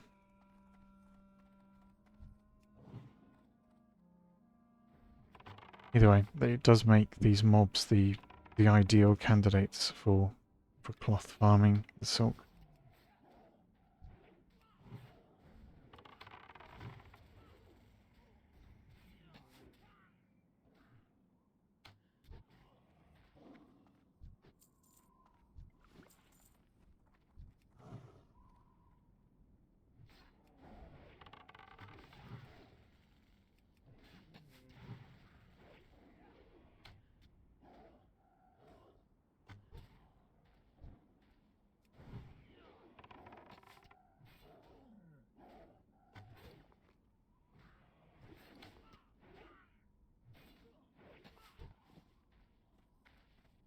It's 15.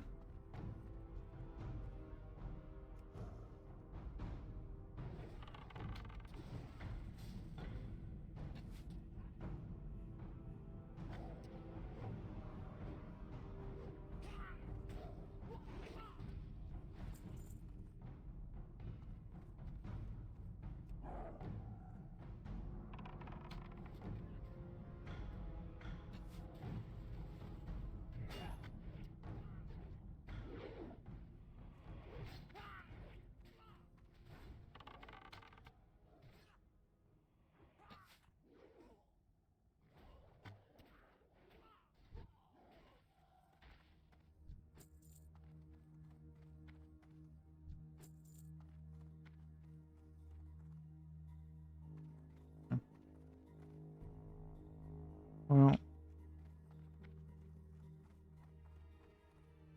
golems up there.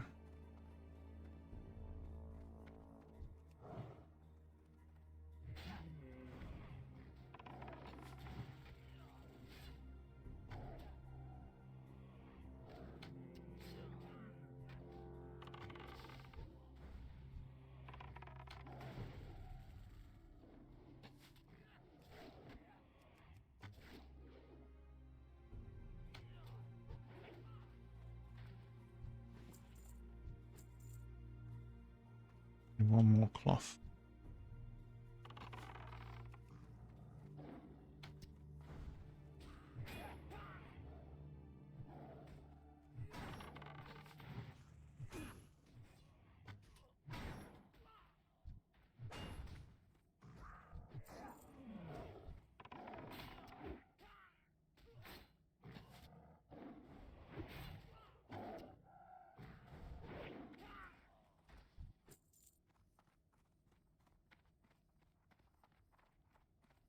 Hmm.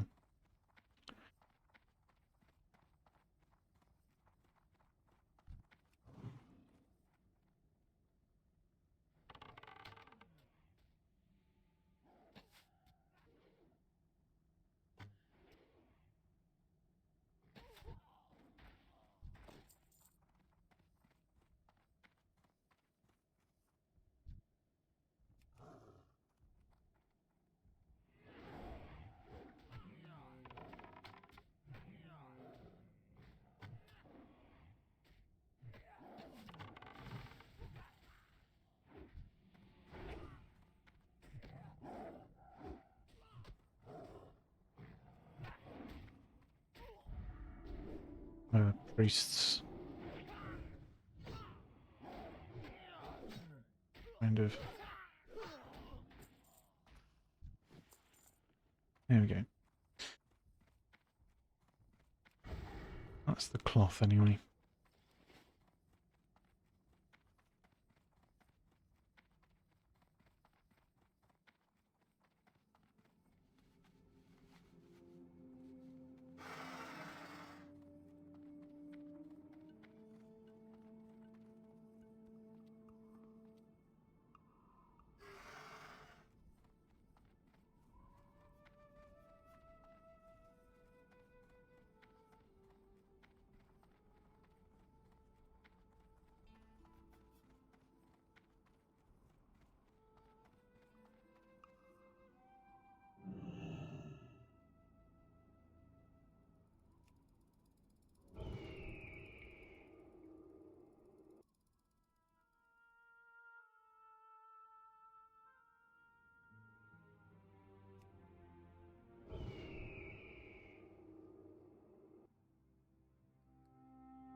Layer 2.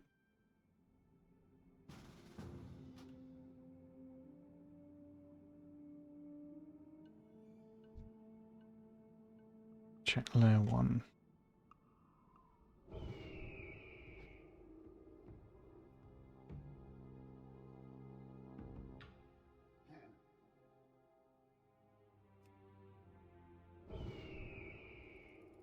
We're looking for Broken Tooth, which is a rare spawn mob, which is one of the best hunter pets in the game for damage consistency. Unfortunately, it's on something like an 8-hour spawn timer and is incredibly contested. So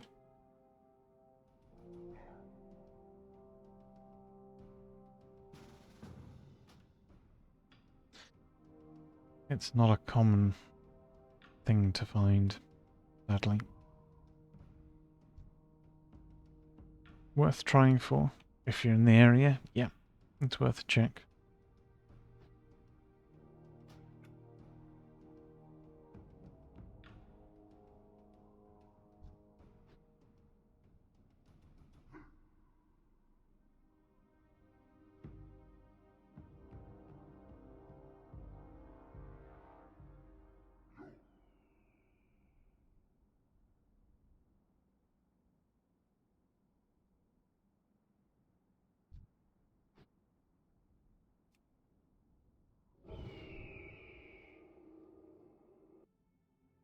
Nope.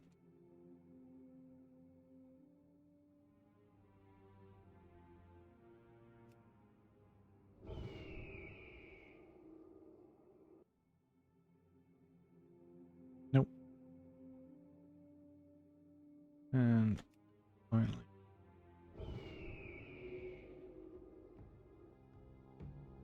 Nope.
Okay, well, I think getting the cloth from the fortress was a good trick. We do have silk cloth in my bank, however, can't really, like it's a long trip to go to the bank, so it's faster to go there and farm it than it is to fly Booty Bay and back.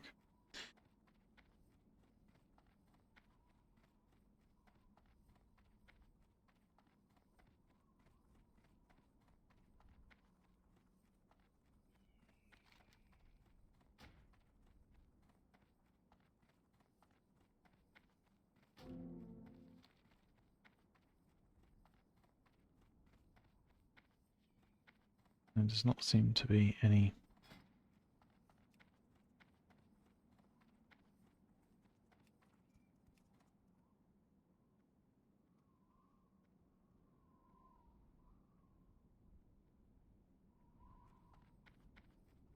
seem to be back now.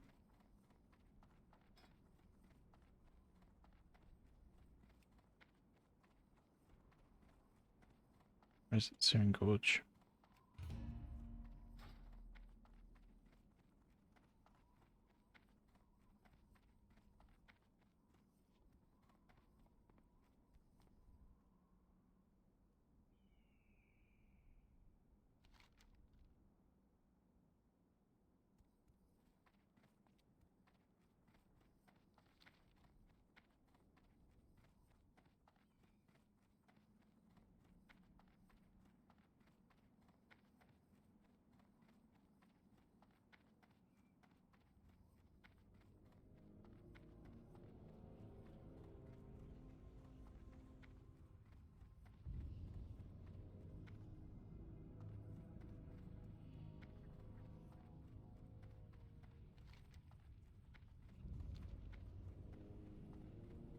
And we need 8 geologists.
Sometimes these tents have a chest hidden in them.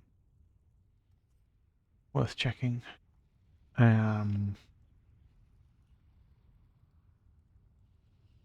Yeah, and we need 2 geologists to spawn. Is it? Yeah. Yeah, this is the only spot that they appear in.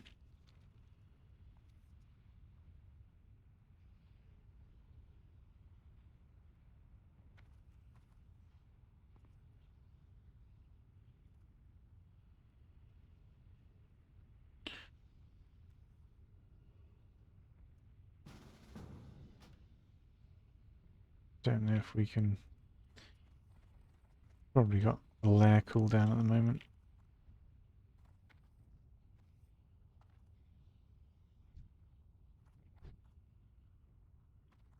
Um,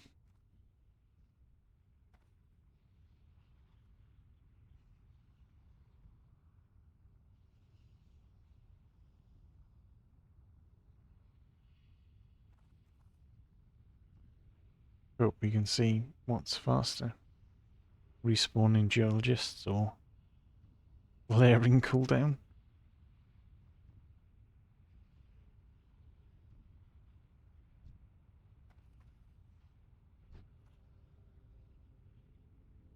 'Cause we can't do anything else.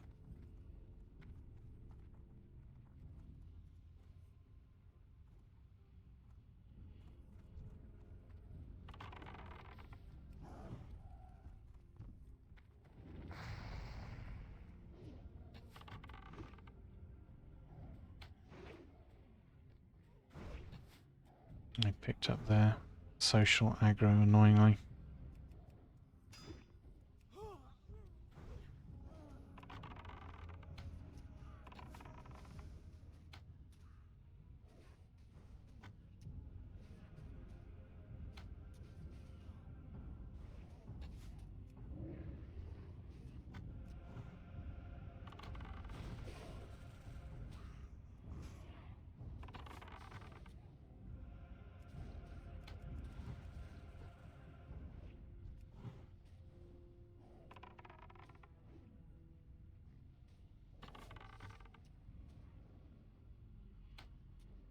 I mean, that is really, really good for 27.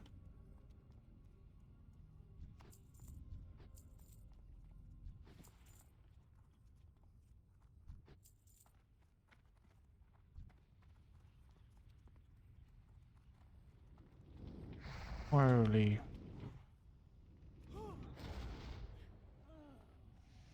That's crazy.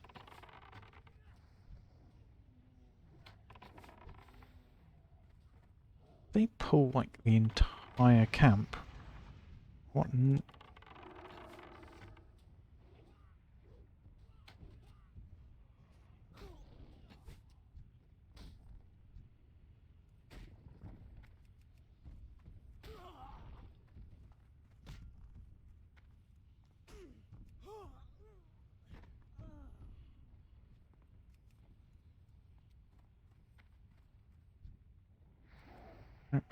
Still.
That's unbelievable. Like, I didn't do anything. I just accepted a quest. Yeah. After you rode through the entire camp, aggroed every single mob possible, and then lost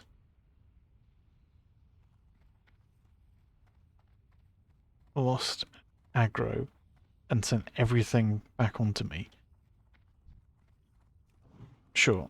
Didn't do anything. Yeah.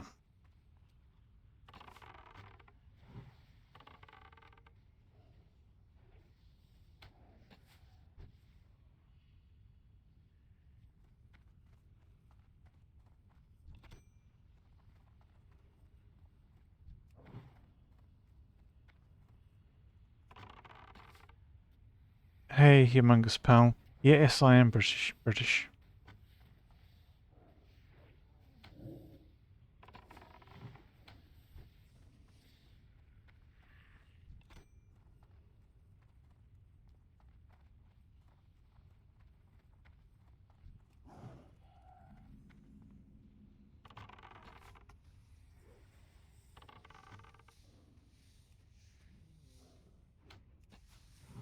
How did we lose? Level 19 to a bristleback geomancer.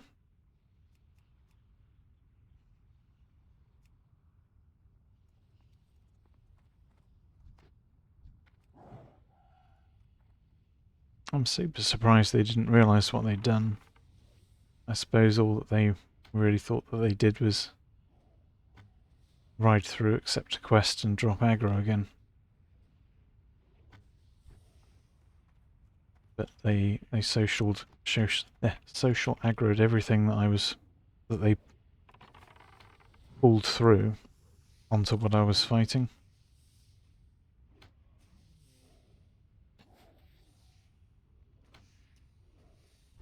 I mean, to be honest, if I didn't think I could fight and kill what they'd pulled, I would have just simply left and reset.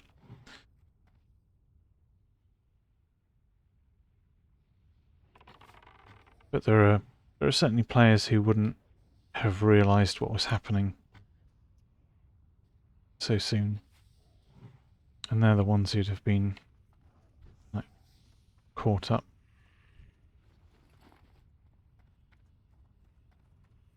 And struggled with the situation.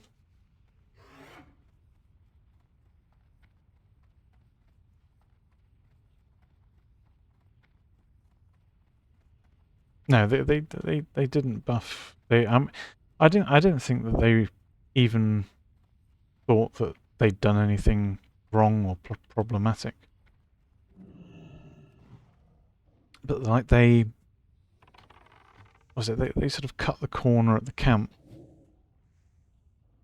while mounted, and that dragged a couple of melee mobs because they sort of curved round and went back up the hill. The melee mobs went through the quarry area and pulled all the casters that are down there.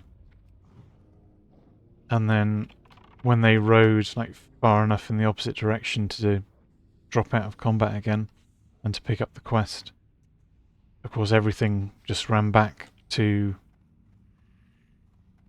what we were fighting because they'd run the melee mob through what we were already engaged with in the camp.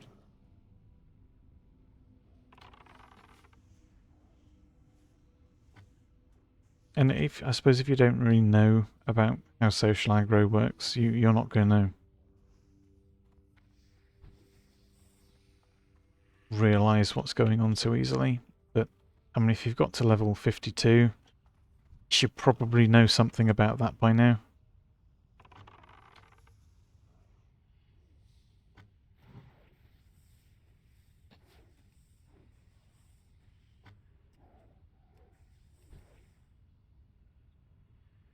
But I mean, when I called them out for it, they just said I didn't pull nothing, just accepted a quest. Well, yes and no.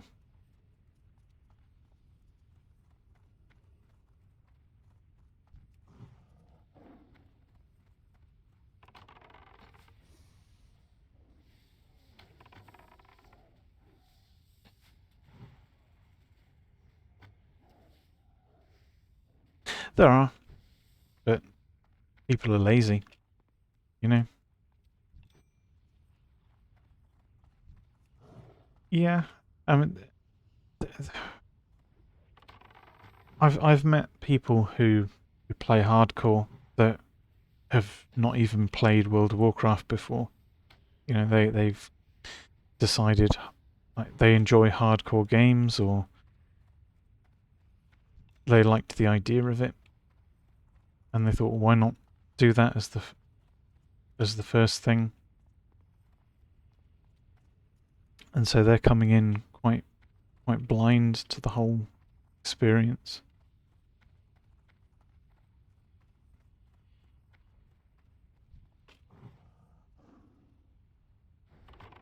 You know, they don't know anything about dungeons. They don't know how threat and aggro works. They don't know how like mobs either have their own individual leashes or can be set up to have separate leashes.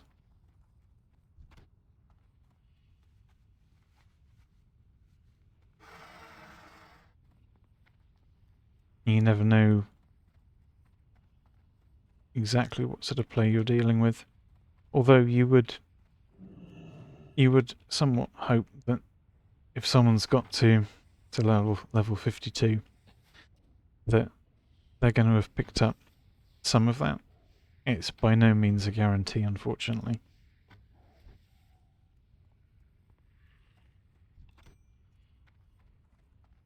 Like you can get if you play really pretty safe.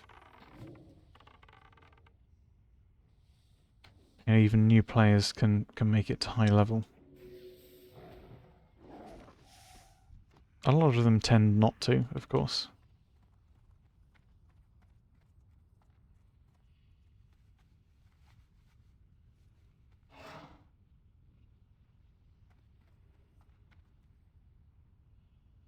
It's just iron.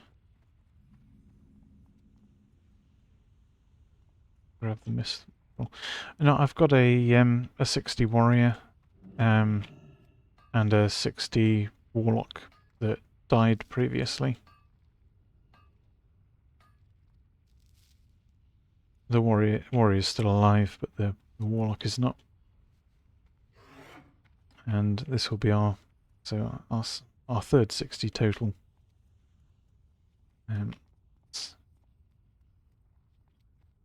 Yeah. All on Soulseeker.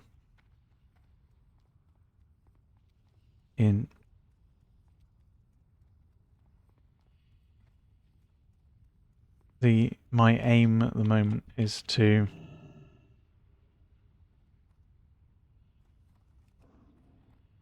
okay, Pat wasn't responding. My aim at the moment is to try and get all of the classes leveled 1 to 60 consecutively without dying. So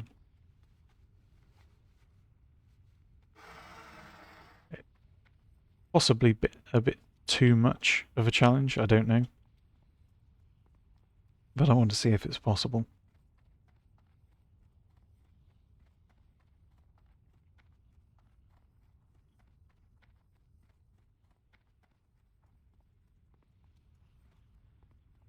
I'm a Warlock main from original vanilla, so that's why I did the Warlock first.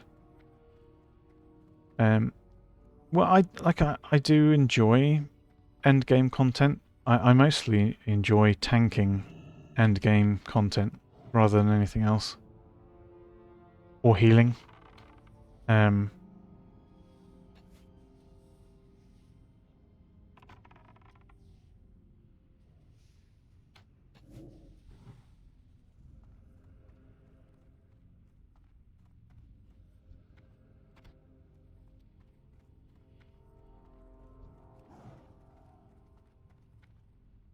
But currently, like I don't have necessarily the most stable time in the evenings to dedicate to raiding. So I thought, well, if I can't necessarily you know, sit down and do hardcore raiding content, and what would be suitably challenging to stream. And I thought, well, I've always played Horde for the most part, and I wanted to see some of the Alliance questing. So I got to thinking, well, why don't I sort of play through both sides this time? So I'm going to be doing all of the classes and like all of the races, so I'll cover each starting zone on at least one character, and I'll cover each race with at least one character and all the classes, and obviously there's 8 races and 9 classes, so there'll be one extra.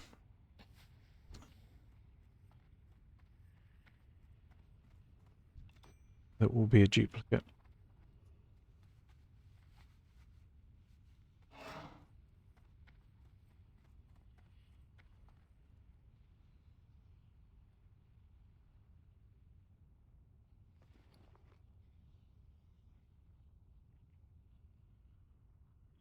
Yeah,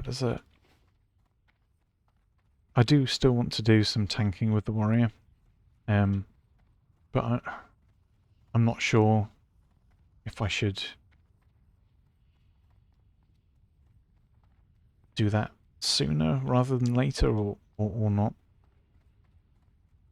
The warrior was interesting to level. I hadn't played a vanilla warrior before. I'd done a lot of tanking in Wrath and Beyond.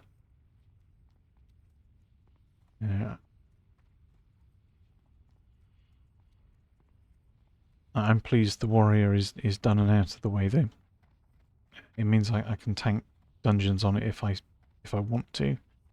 But the hunter leveling has been a nice change of pace.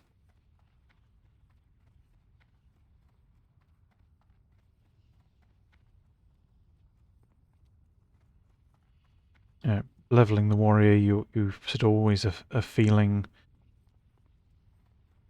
like it's dangerous. You know, if you pull more than 2 mobs, heck, at low levels, if you pull more than 1 mob, you're immediately looking to reset and run away, because you know it's going to be super dangerous.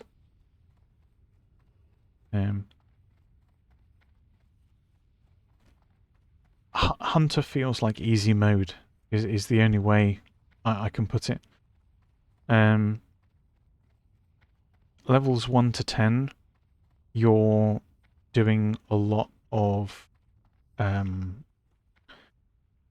just put up serpent sting, run, kite, stop.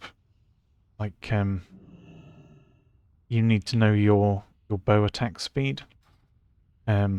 So you would attack the mob and strafe away, counting to in the seconds.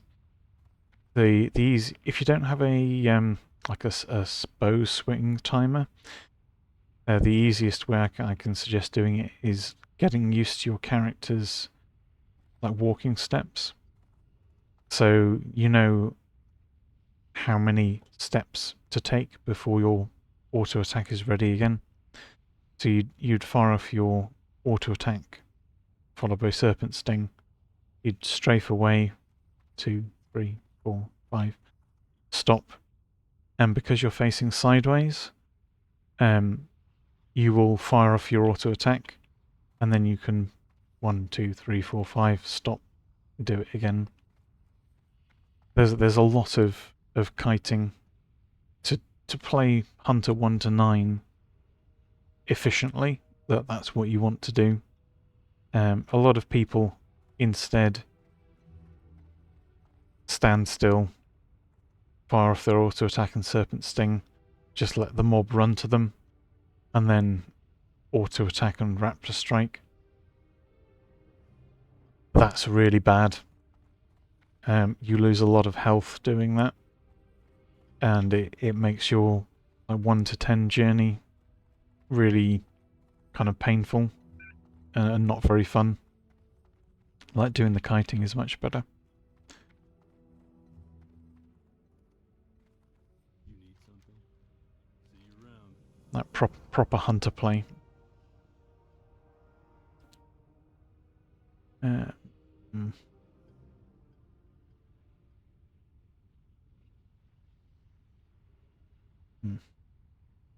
For the Alliance.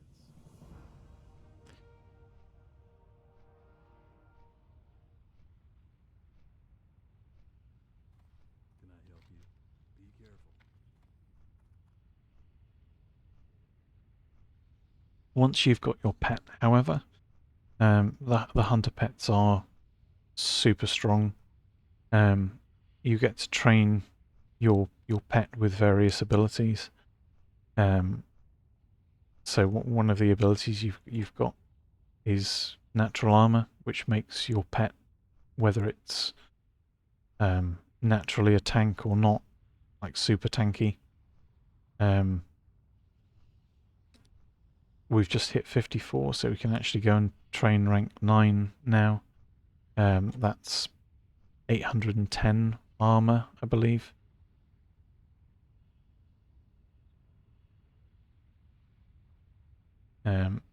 They have a threat ability called Growl, which all pets can learn to keep aggro for you.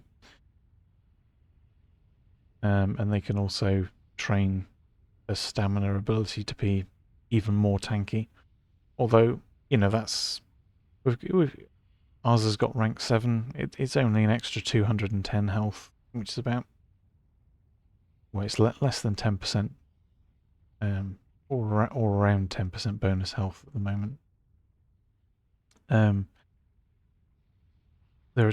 well, for cats anyway, you've got Bite, which they can use, and Claw. Bite is more focus efficient than Claw is, so you want that on primary cast, and then you generally want to manually cast Claw a couple of times after engaging.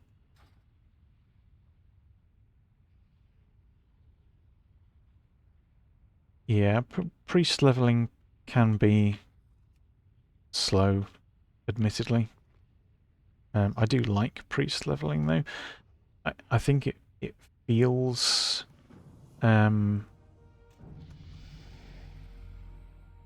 it feels slower than it actually is.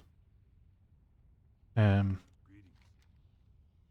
think is the best way to describe priest leveling.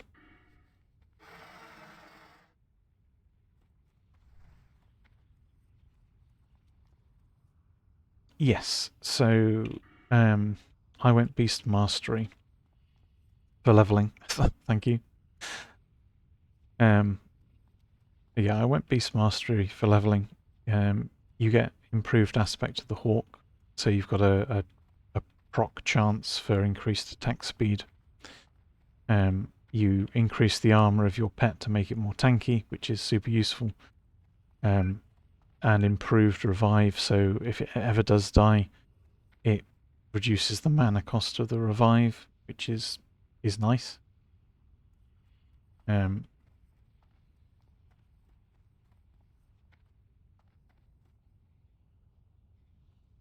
Personally,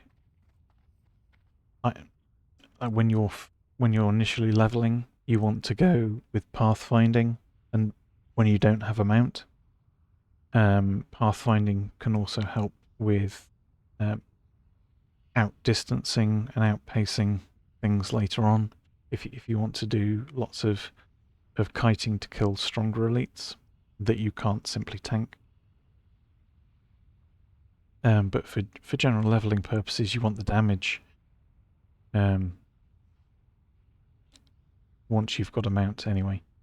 You get critical strike chance increased on your pet, which again is both nice and functional. And and that also feeds into how Frenzy work, which is much like how Warrior Frenzy works for their Fury talents. So they when they get a critical strike, they get increased attack speed. So you want a pet ideally that has a fast attack speed. This not all pets are equal. So this cat is the Rake from Mulgore. It has a 1.2 speed on its attack. There are cats that have slower attack speeds, so you want to make sure your whatever pet you're going for fits into having a decent attack speed for Frenzy if you're going Beast Mastery. For marksmanship or survival, it doesn't really matter, but having close to an attack of 1 per second rather than 1 every 2 seconds has a big impact on the uptime of Frenzy, and it just makes your damage more consistent. And Beast Mastery gets an interrupt for casting through their pet, which is really helpful for leveling. If the mob's casting a heal, you can interrupt that. It is a minute cooldown, so I'd like other more reliable interrupts, but the fact that you get one is a big deal. And then every 2 minutes you've got a cooldown for Bestial Wrath, which is like if you pull 2 or 3 things and you pop Bestial Wrath, it lasts 18 seconds, which is a huge amount of time. And makes your pet do a lot more damage, and of course a lot more threat by doing more damage. And then secondarily you go into the marksmanship. Like people go Hawkeye. I personally think that's it's better. Like if you're raiding, sure. If you're doing PvP, sure. But if you're just doing leveling in a hardcore setting, this doesn't add much in the way of damage, the improved Hunter's Mark, but it adds something like, I think it's 10 ranged attack power or something. So it's better than nothing. And then you finish off with getting the extra weapon critical strike bonus with mortal shots. It's a solid leveling spec anyway.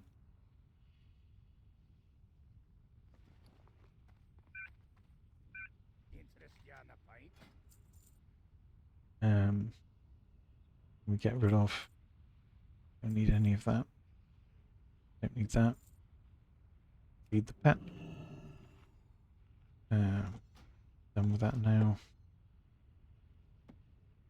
It's a quest item. That's a quest item. The hunter pets are so tanky that very often you can chain pull mobs one at a time and you will never need to heal it. You only need to heal the pet with a pull of like 2 or 3, perhaps. So they're really tanky. Things are really safe. They're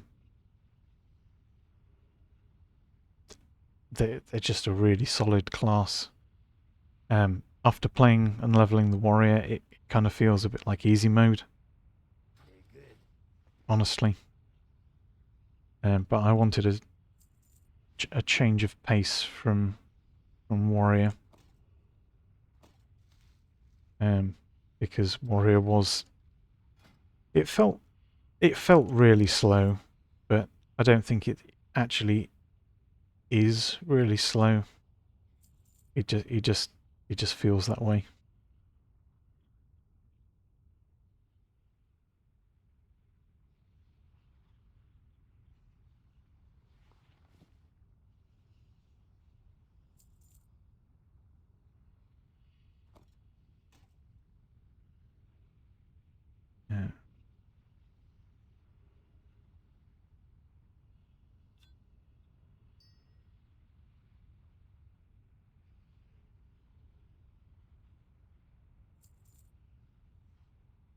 Watch, get her back.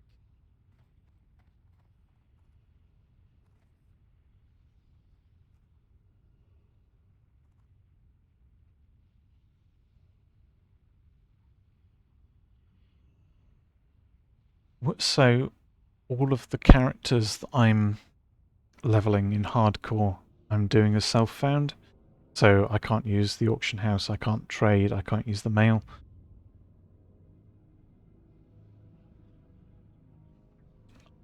Back in vanilla, I think I made a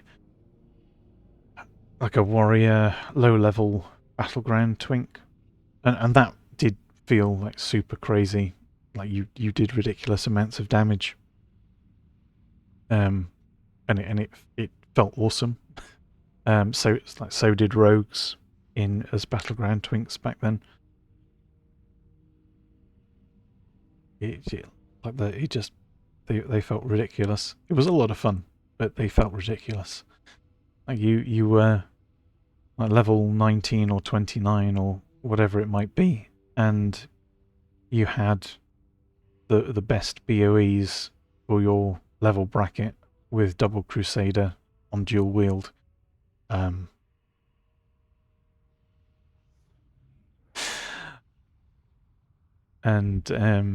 I think you could also like opt to turn off XP progression, so you wouldn't level past your battleground bracket.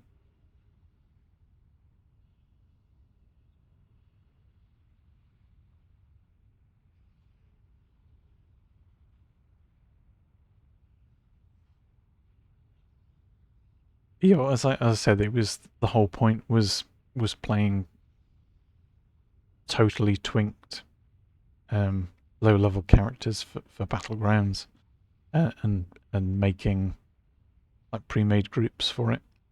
You'd have twinked out healers healing the twinked out warriors and rogues, and just the whole point was either stomping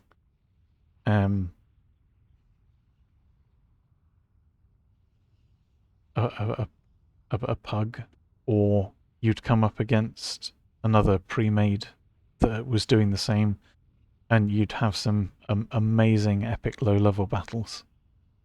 And it was good fun. Solo self, well, I mean, it's not really solo self-found because you're still able to do dungeons, and you know you can get dungeon gear.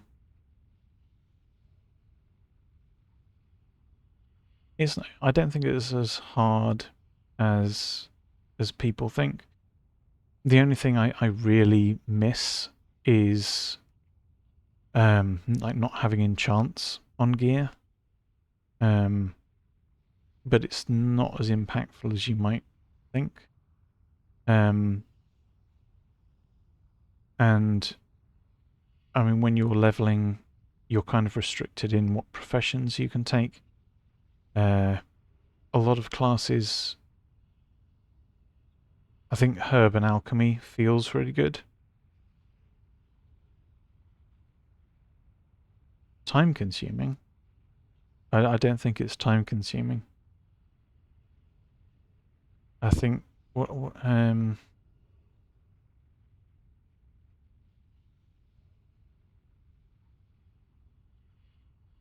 yeah, I mean, I've got engineering on this character at 245, and my slash played is 6 days 18 hours to 55.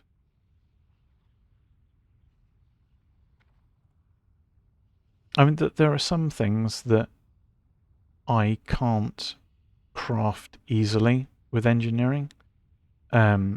If you need leather for something, you can get that through fishing, and fish the floating debris for the lockboxes. So you can quite easily get leather that you're missing. Tiger's eyes and things come from mining. The cloth that you need, like you find in abundance as you level.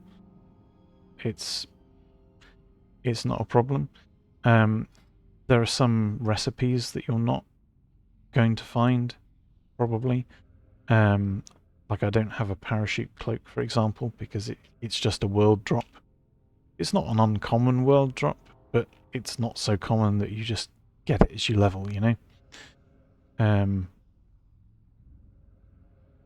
I haven't... I've only just got to areas where I can mine thorium, so I can't push that particularly, but like everything else that I've needed to make through it, I've been able to do without issue. Like it hasn't been hard particularly. I don't think I've liked it as much as I liked Herb and Alchemy on the Warrior. I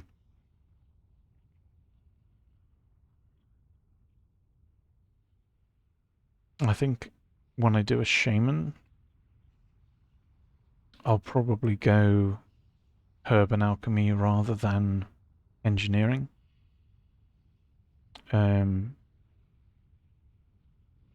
Like target dummies are good, but I don't think they're the necessity that a lot of people make them out to be.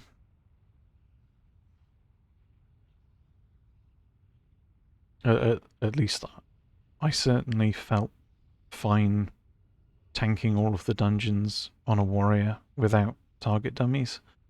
Now, does that change when you go to somewhere like Lower Blackrock Spire, Upper Blackrock Spire? Maybe. Like the amount of damage that's being put out by what you're facing there, the target dummy might buy more time, because you, like, once you've hit 60, you're probably going to drop self-found anyway, because you need enchantments on your gear to tackle the higher level content anyway. And the only way you can get that is by being able to trade.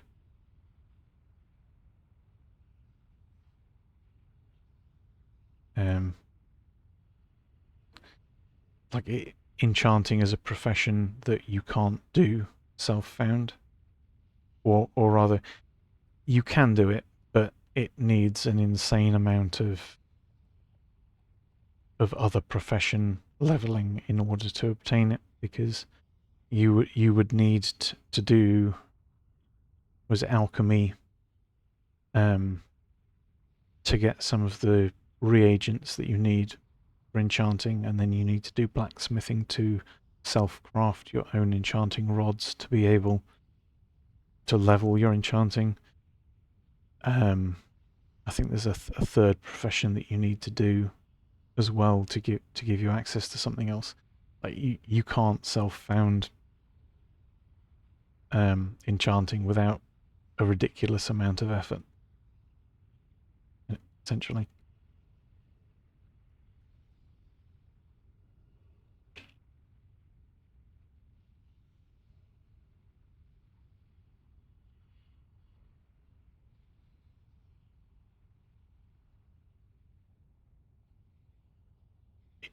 Where you can do enchanting and tailoring, but not as self-found.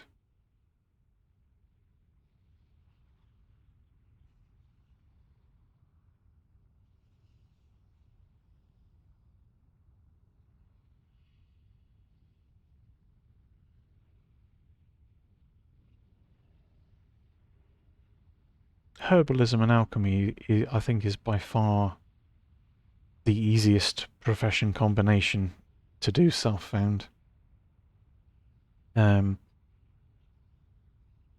Mining and engineering is a little bit annoying, just because of how much space like the materials take up, and as self-found you don't have access to bags beyond 10 slot easily.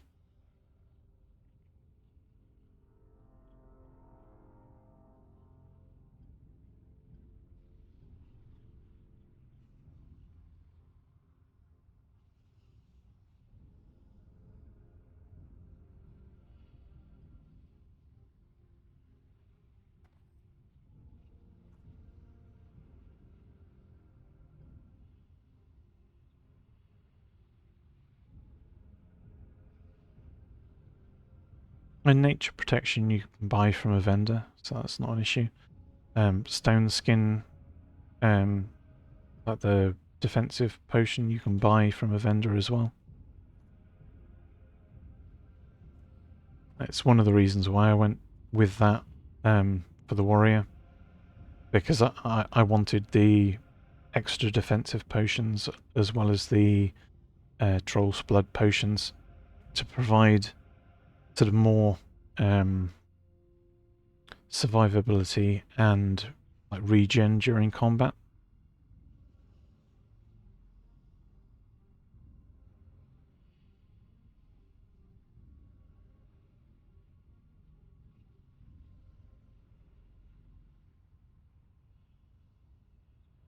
Stone shield. That's the 1,000 armor one, isn't it?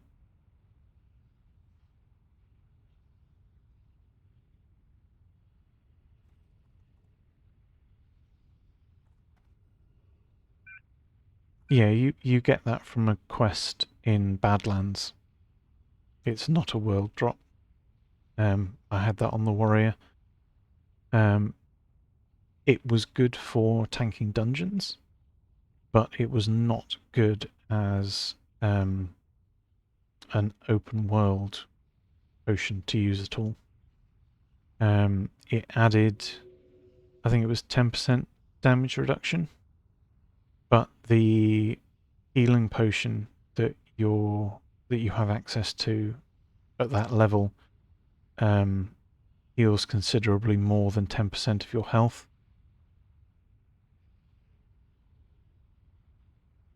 So if you're solo leveling, the healing potion is much more valuable to you than the 10% increased damage reduction. It will give you more survivability guaranteed. The only thing that the extra armor potion is good for is tanking dungeons. It'll make your healer's life easier. And like if you're getting healed, the 10% damage reduction is a big deal. It's really good, because it will be 10% over its 2-minute duration, which may save more effective health than the potion would do. But if you're just getting battered, then if you drink the armor potion, you're going to be worse off. I've got an add-on which shows like the defenses. So you can see when you use the armor potion, your armor goes up, and it will show you the damage reduction against the appropriate level creature. So I think it was something like 10.5% total that the damage reduction increased by. But obviously the major healing potion would heal considerably more than 10% health. So if you're fighting mobs in the open world, you know that your health bar is your health bar, and if you'd have to drink the potion in advance, and you know that it would then make you increase your effective health by 10% of your max. So not only would you have to use it before fighting, so it would be a resource that you would consume more of, it would be less effective at keeping you alive than the healing potion as well.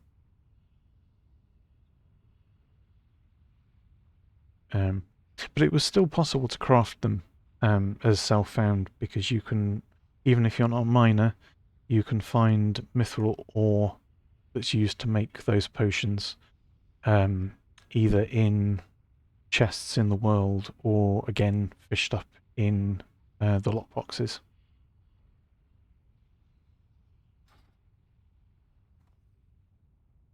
So you can be herb alchemist and get those materials still to make that with.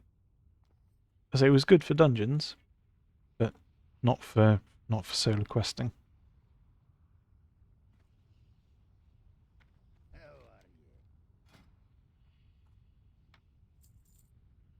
you? Off with you. Right. We do not seem to be getting any people doing Overseer Maltorius.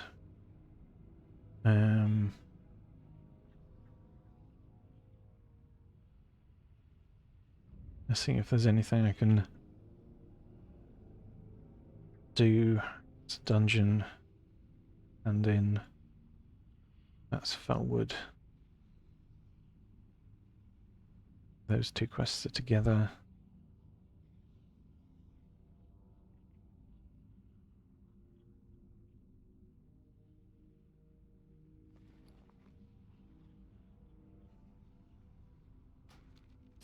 The package is in Tanaris, isn't it? Not Tanaris. Dustwallow Marsh is what I'm thinking. Yeah, it's the airship wreck, and that's Swampsaurus Beach.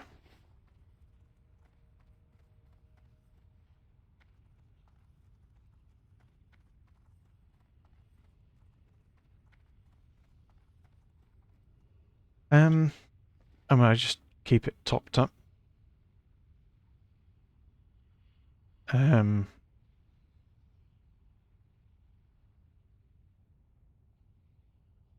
So, gosh.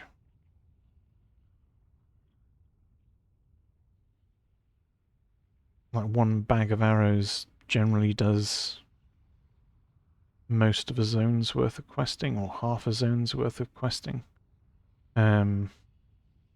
Oh, hang on.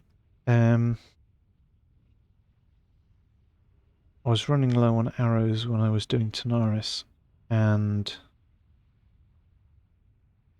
I think each of the ogres took 8 arrows.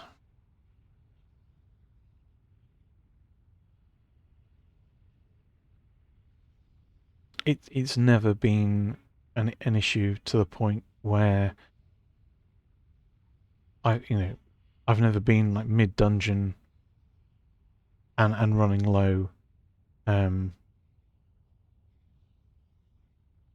or like I've never been out questing and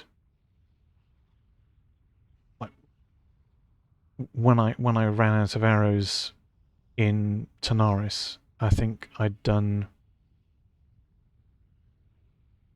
half the zone in its worth of quests.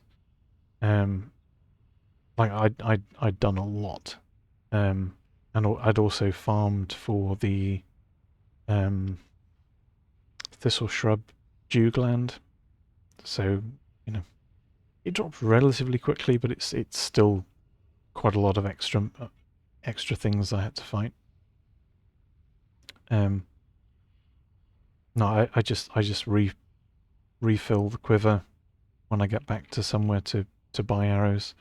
I keep it filled with the best arrows that I'm able to as well.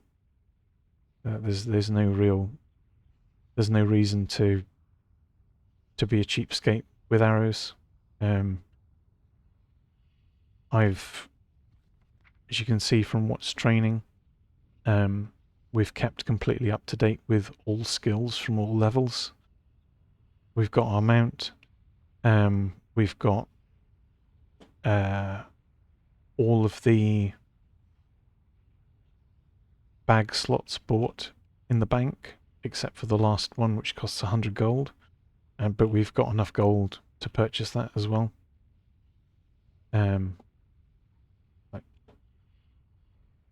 We'll have plenty of gold to buy everything for the character that we need. When we hit 60, we'll be able to purchase like 16 slot bags without issue. You know, it's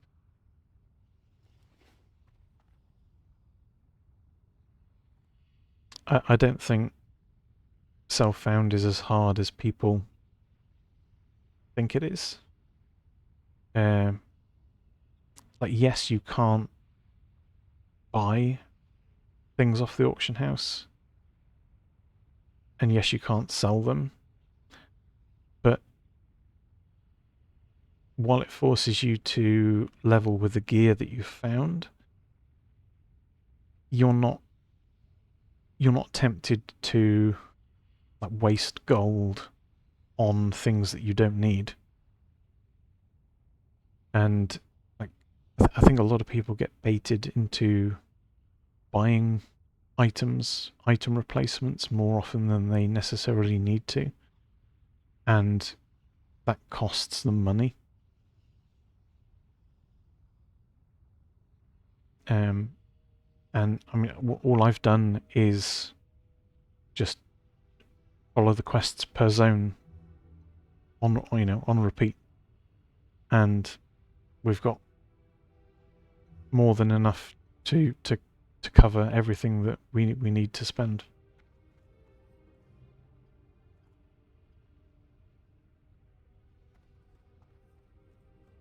Yeah, I'm gonna.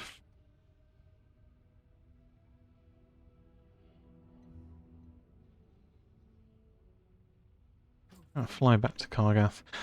I've got to go out in a minute. Unfortunately, we're coming to the end of our stream. I will be back later on, of course. But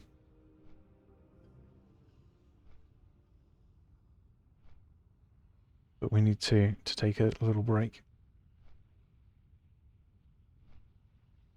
Oh, I agree. There are lots of things that you could sell, and if you sell the right things, you can make a lot of gold on the auction house.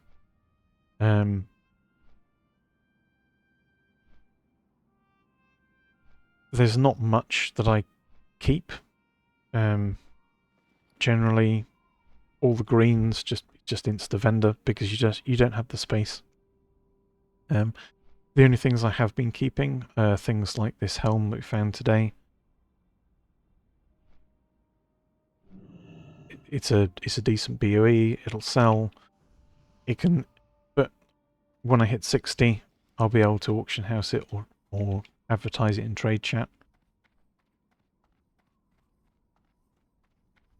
But usually, I think I've only found about 3 to 5 items like that per character. So, you know, it's not a lot of bank space that's being taken up.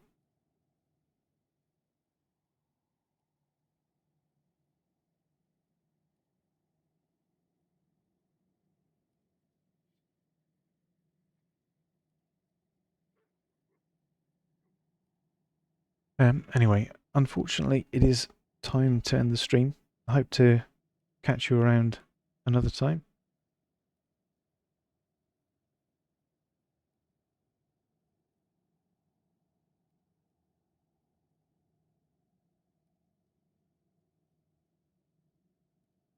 Yeah, no problem. I know, like, I know horde leveling inside out completely. I know all the quests in my head. So if you've ever got any quest leveling questions for horde, feel free to ask. Once I've played through the Alliance side, I should know a lot more about that. I only know their zones up to about level 30 or so.